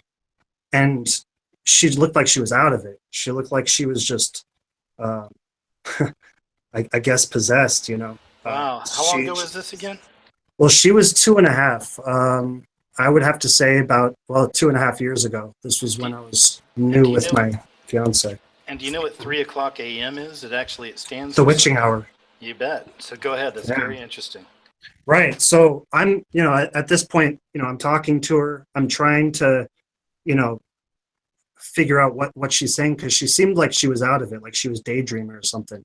And then she kept on saying stuff about the window. She said, "What's outside, Daddy?" And the way she looked at me, it didn't seem like it was her. It felt like it was somebody taunting me. Just the way she gave me these looks, the way she, just everything about her. I know my daughter, and everything she said for about 20 minutes was, "Come on, let's go see what's outside, Daddy. You're not scared." She later on towards that, she looked through her little Jake and the Neverland's Pirates book, and in the back of it, there's a skull and the crossbones, and his little sword. And she pointed to that, and then she said, "What's in the shed, Daddy?"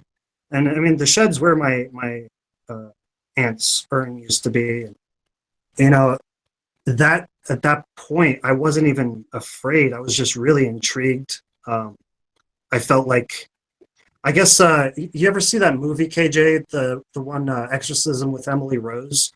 I did. Yeah, there's so many of those movies now too, right? So many about Right. demonic possession, but go ahead. Well, anyways, yeah, I kind of, there's a part in the movie where she said, you know, I don't know, just of all the places that I could have been, you know, this is the investigator, and she's saying, you know, of all the places I could have been, she found that locket that has her initials. I kind of felt like it was the the spirits telling me, you know, like the game is afoot, you know. Yeah.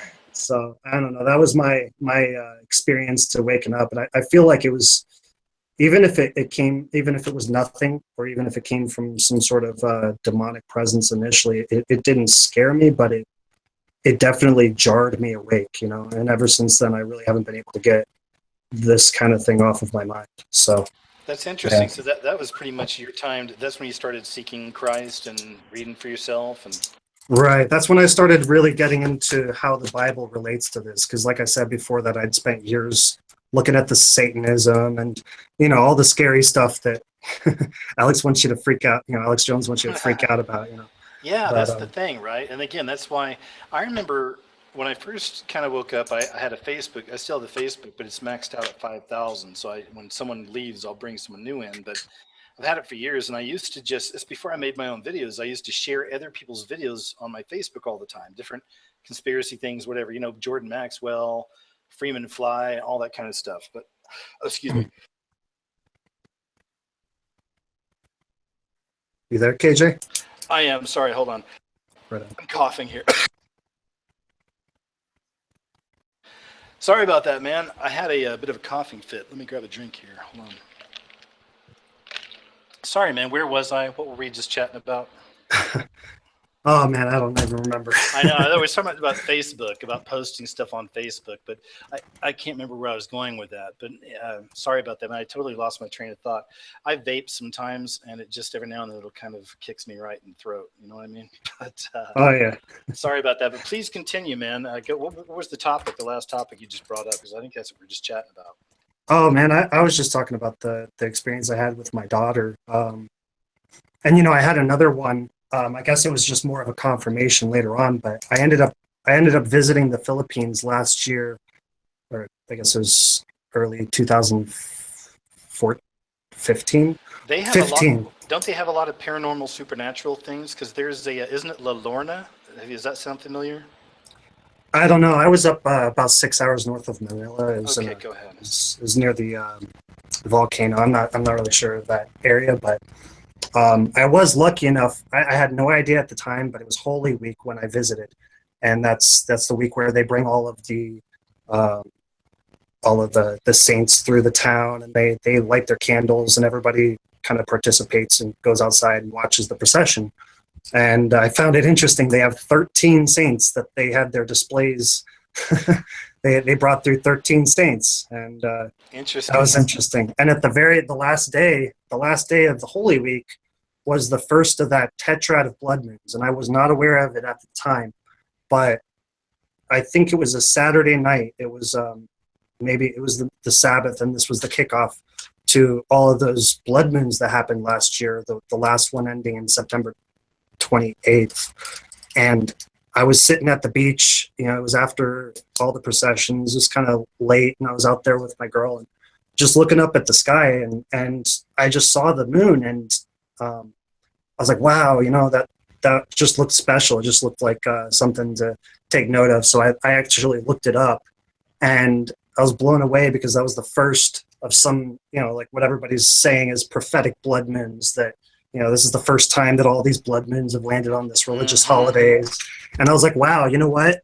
I looked it up, and from the Philippines to close to the west coast of the United States, it's the only place where you were able to see the full blood moon. And I just happened to see it by chance. And I'm like, man, of all the people there in the Philippines at that point in time, and it's somebody like me that can just see it. I just felt like, man, that's another confirmation. Just let me know that I'm doing what I'm supposed to be doing, you know.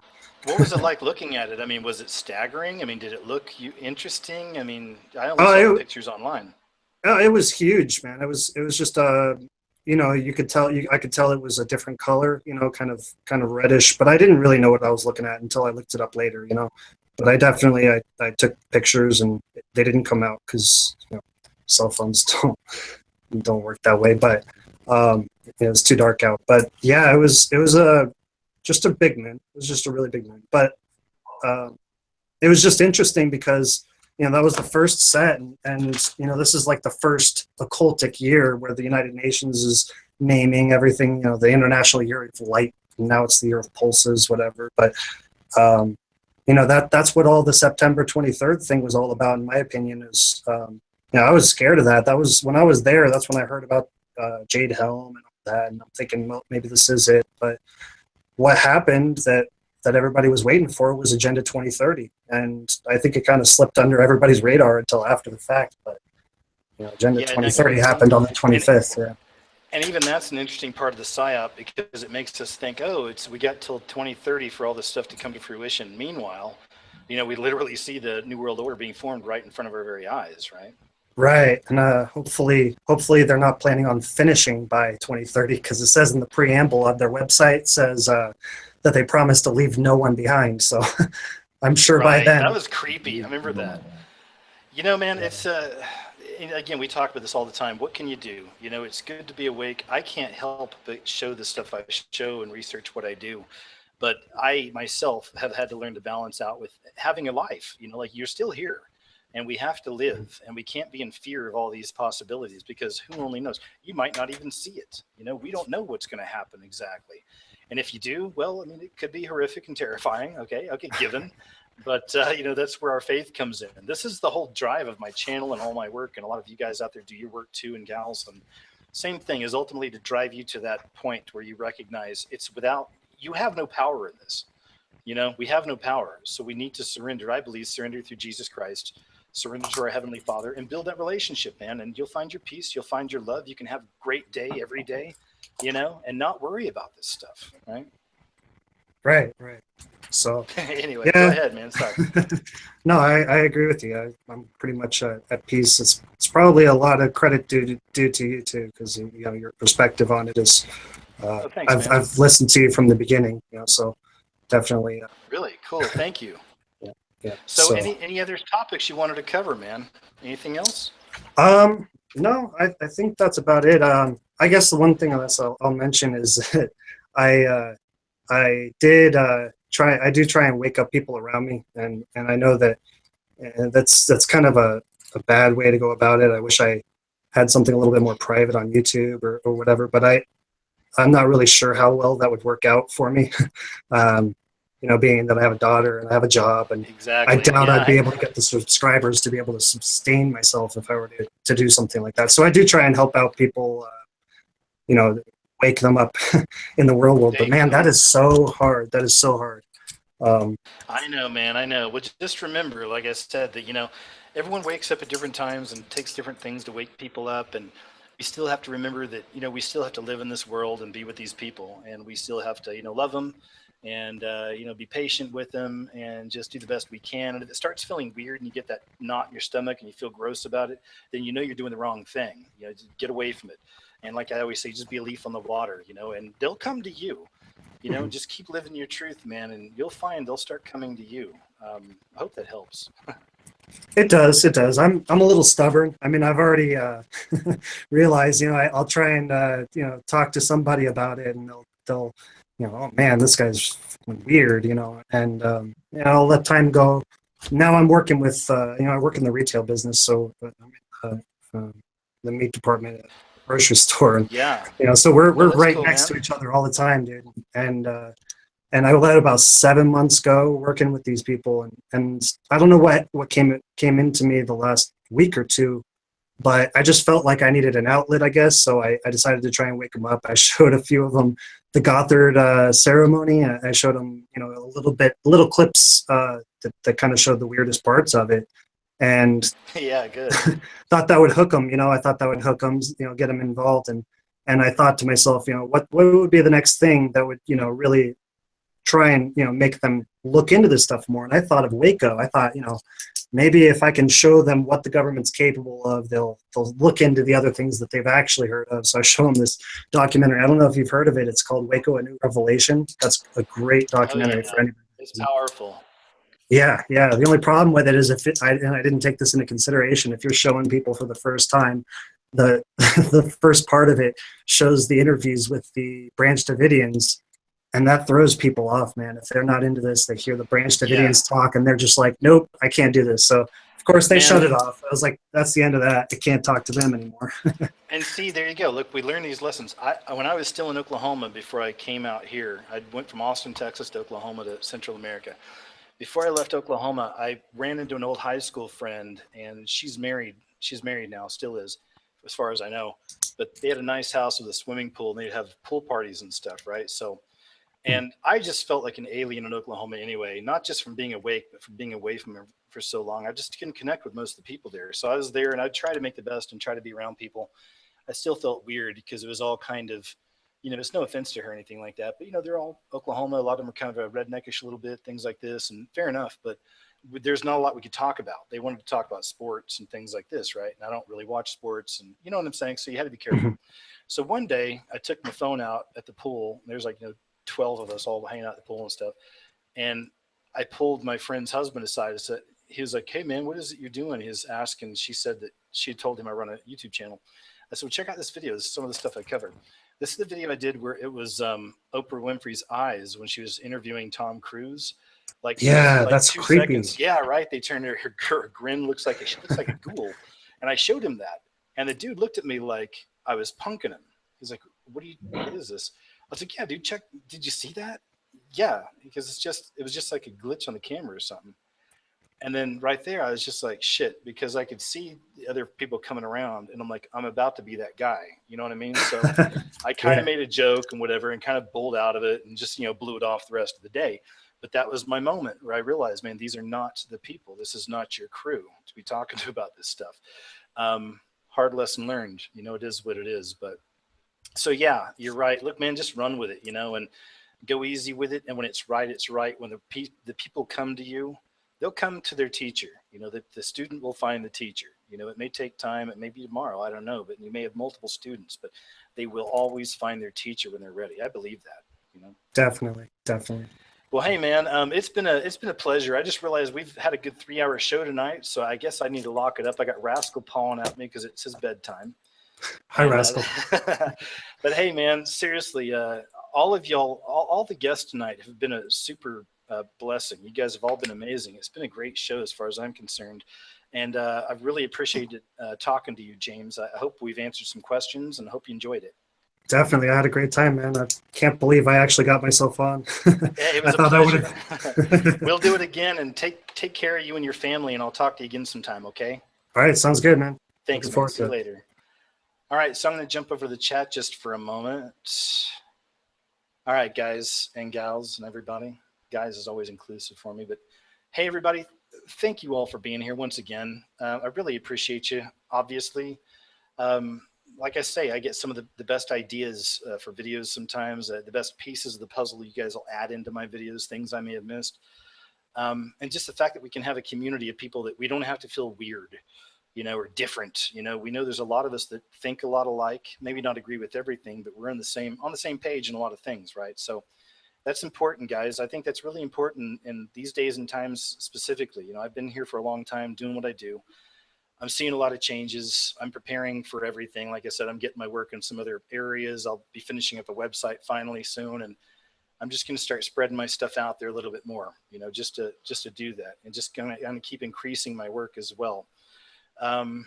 It's that time, But anyway, guys, really, God bless you all. Thank you for spending some time with us this week, and I hope you enjoyed the show. I always enjoy the show, and I love seeing you all here, and I hope you learned a thing or two and all that stuff, and I'm rambling, so take care, and I'll see you next time.